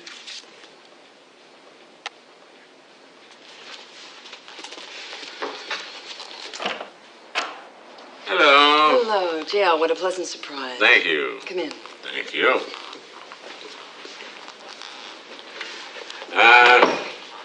We found this among Max's belongings. I thought it might have some sentimental value to you.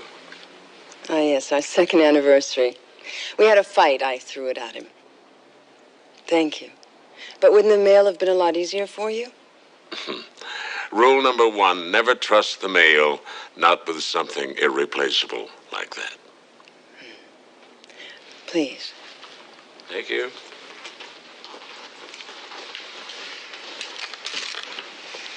Yes, it's quite a tragedy, the way he went, huh? Yes. And his career. All that wasted talent. Yes. You've done very well for yourself, huh? Do my best. Yes, I can imagine. Stilton Hotels. Oh, didn't I read that they were expanding into California? Yeah, JL, you know I can't discuss clients. Ah, yes, attorney-client privilege. I'm so sorry. I'm gonna have to get that. And with that, I will show myself out. Nice seeing you. Bye.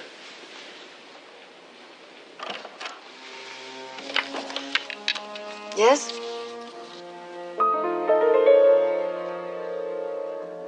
Monica Florin was a lawyer's lawyer. Clients paid her exorbitantly to turn a beautiful patch of undeveloped beach into a hotel complex that soared to the sky.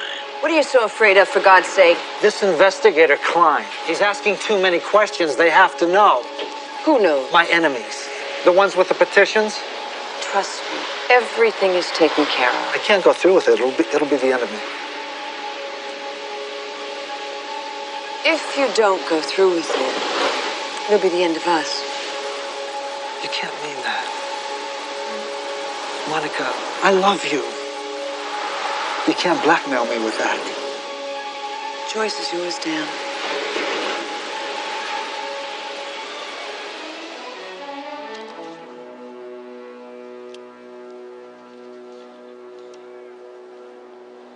Ryan! Sir. Get everything you can on Elizabeth Kendall and her law practice, huh? Coming right up.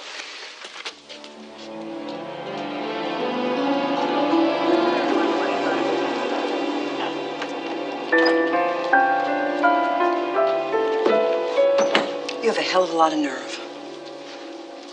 I told you I was in town on business. This canceled meeting cost me more than you make in a year. Then I guess it's time I asked for a raise and started talking about your ex-husband's murder. Is that why you dragged me here? His book would have ruined you. What book? The one about you and Jim Wilkes and the beachfront, the expose. Max wrote fiction, for God's sake. Stilton Hotels would love to sink its teeth into that beach. As far as I know, that beach is not for sale to Stilton Hotels or anyone else. It's all in Max's novel. The copy you didn't destroy. You're fishing. The man was depressed. He killed himself. Mm-mm. He was murdered. Since you have no proof, I think it's time for me to go.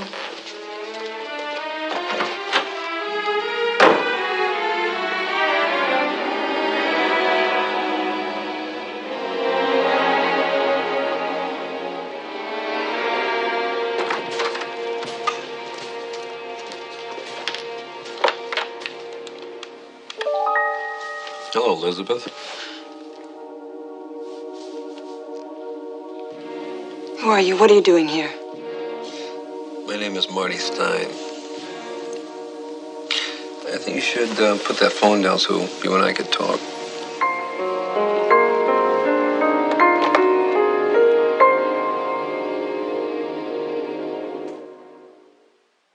Marty Stein. Should I know that name? Well, I did some investigating work for your ex-husband. How'd you get past security? Easy. It's my job. But the reason why I'm here is to help you. I've got something interesting. You know, what I have is I have an inside line in McCabe's office. Seems to me that you're one of his favorite people. You know what else? I know all about you and the mayor. McCabe must take me for stupid. What, you think I work for McCabe? No. Kidding me? Can't stand the man. You can check me out if you'd like. So you're here to help me? Yeah. You know, Elizabeth, getting a suntan really bores the hell out of me. It doesn't really excite me. What happens on the beach, well, quite frankly, that's really no concern of mine. And even though your ex-husband was a very nice man, the way he got it really doesn't concern me either. What does concern you? Oh, that's the good part. You know what concerns me? Taking my knowledge and using it to my favor. Why doesn't that surprise me? You know what you need? You need yourself an alibi. For the right price? Sure. I mean, a guy has to cover his overhead, you know.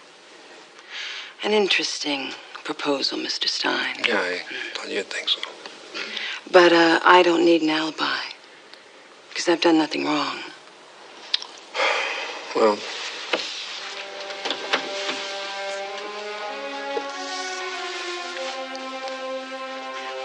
if you happen to change your mind,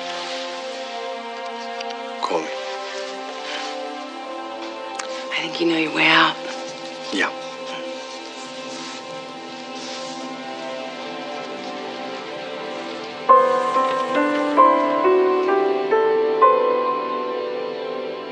It's been what, JL? 5 years? Well, a lot has changed since I was here last.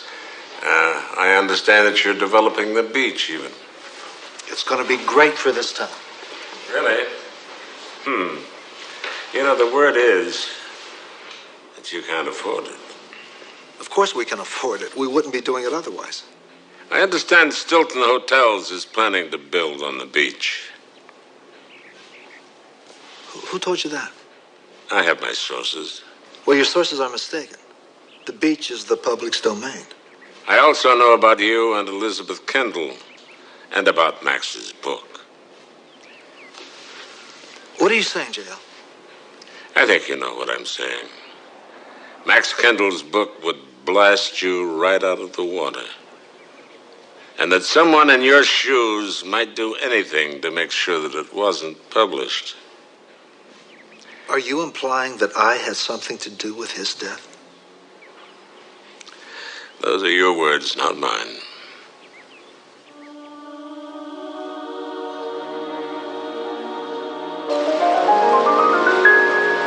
McCabe tried that on me, too. He knows nothing. Nothing. He knows about the whole setup. McCabe is bluffing, believe me. Bluffing or not, our plan is dead. Perhaps. No perhaps. It's over. So we bail out. All we lose is the money. He accused me of murder. With absolutely no proof, unless we hand him some. How do you know about us? Pure surmise from the book. I thought you destroyed the book. I thought I had too. But no matter. It's all inadmissible. Come here. Now, we're not going to be able to see each other for a while. What? Until McCabe leaves.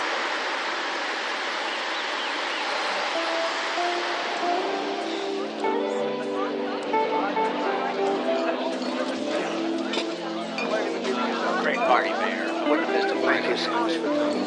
Bill and Barbara Henderson, my wife's now. How are you? Hey, we were hoping for a great turnout, but this is just wonderful. I'm so pleased. Okay. Barbara, could you excuse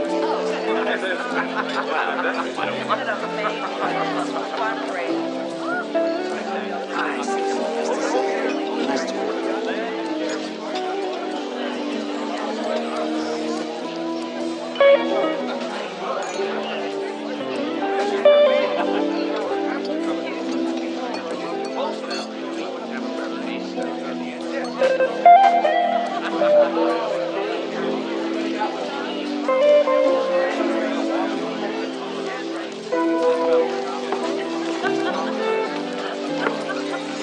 Care to dance? Absolutely.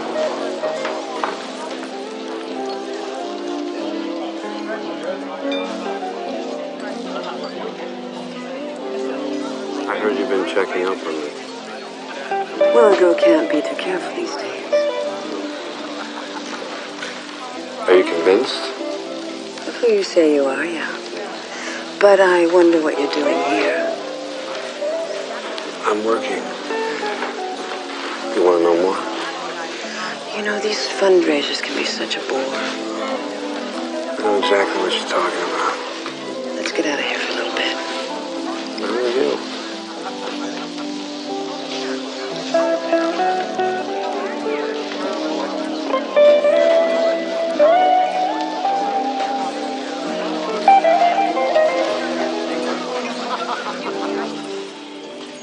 McCabe's been barking up a storm, making all sorts of noise. Man could put a bulldog to shame. Of course, he's wrong about everything. Oh, of course. But being the clever man he is, he could make it appear that I have something to hide. He is clever. And he's very devious. And sometimes appearances become reality, if you know what I mean.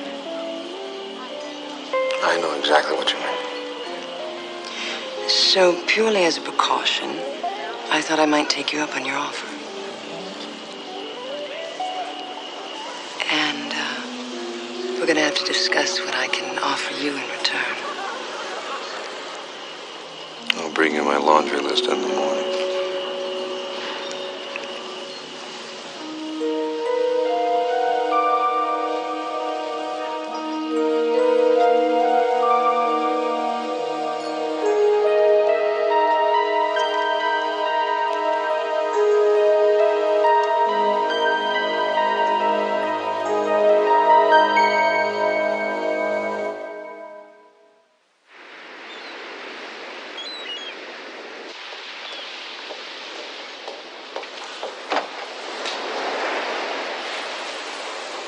All right, who is he?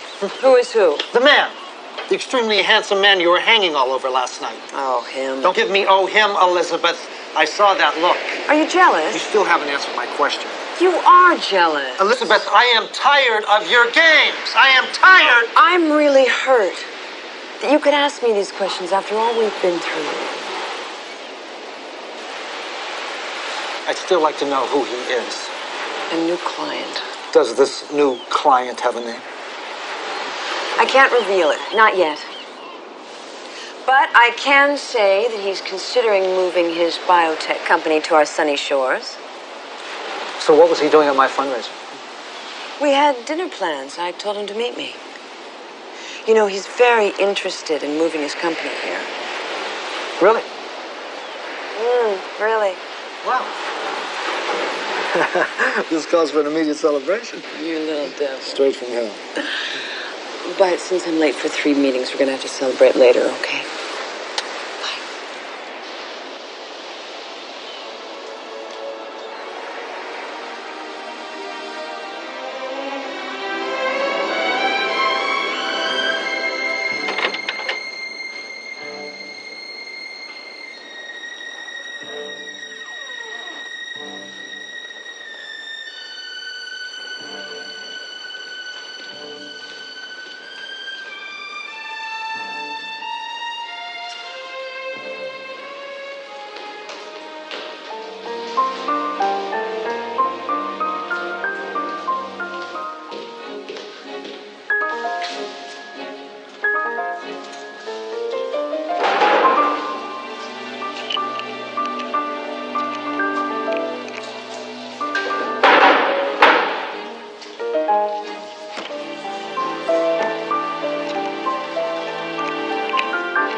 Upstairs. Cleaning man saw him in the hallway jimmying your lock.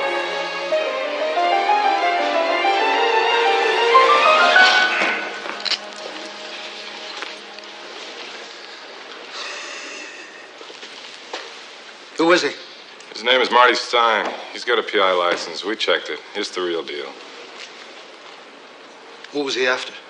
Found it in his pocket. He says it's someone's book. Mind if I get a word in here? Shut up, Stein.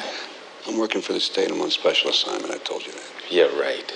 Now, wait a second. There is a Marty Stein who works in the governor's office. That's what I was trying to tell these guys. All right, we're going to get to the bottom of this. Gentlemen, uncuff Mr. Stein, but please wait outside. I'd like to talk with him and the governor before we take any further action here. Hello, this is Mayor Wilkes. I hate to disturb the governor at this late hour, but this is an emergency. All right. What the hell is going on here? Thanks, I'll you one. No, I said, what the hell is going on here? I'm working for your girlfriend. You? It's all right. Relax. So what's this? It's Kendall's book. She wanted me to take the book and plant it on you. Plant this on me? Yeah. So how do you fit into all this? Look, it's just business between her and me, okay? Me? I don't want to end up like Max Kendall.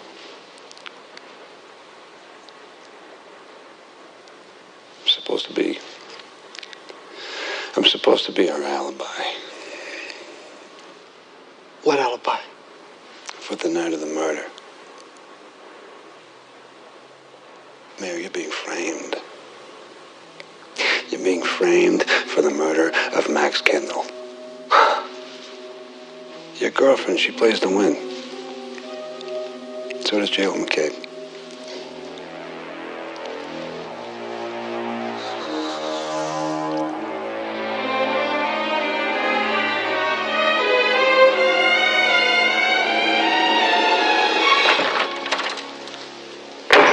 You two-timing little whore. Did you land that new client yet? What are you talking about? Game's over, Elizabeth. I met your friend Stein breaking into my office last night. I don't believe this. Believe this. The book's on here. I can only imagine what you did to convince him to plant it on me. I did no such thing. I did talk to Stein about an alibi. An alibi to set me up.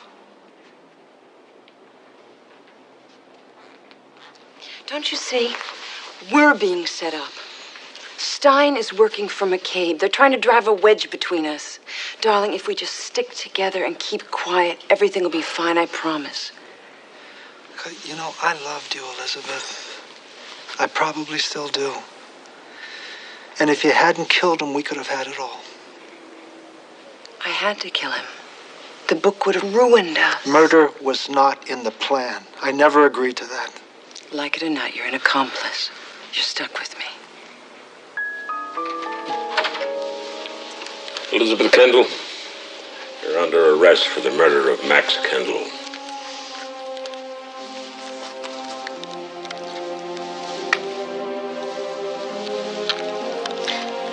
Let's go.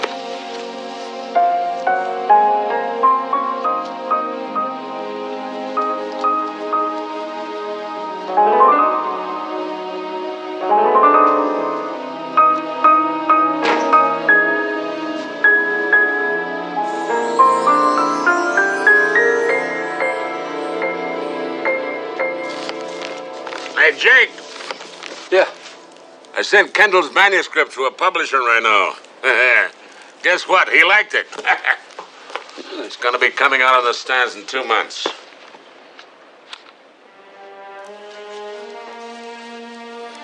The reviewers say some nice things about it. Yeah. It's a shame. You won't get to enjoy it.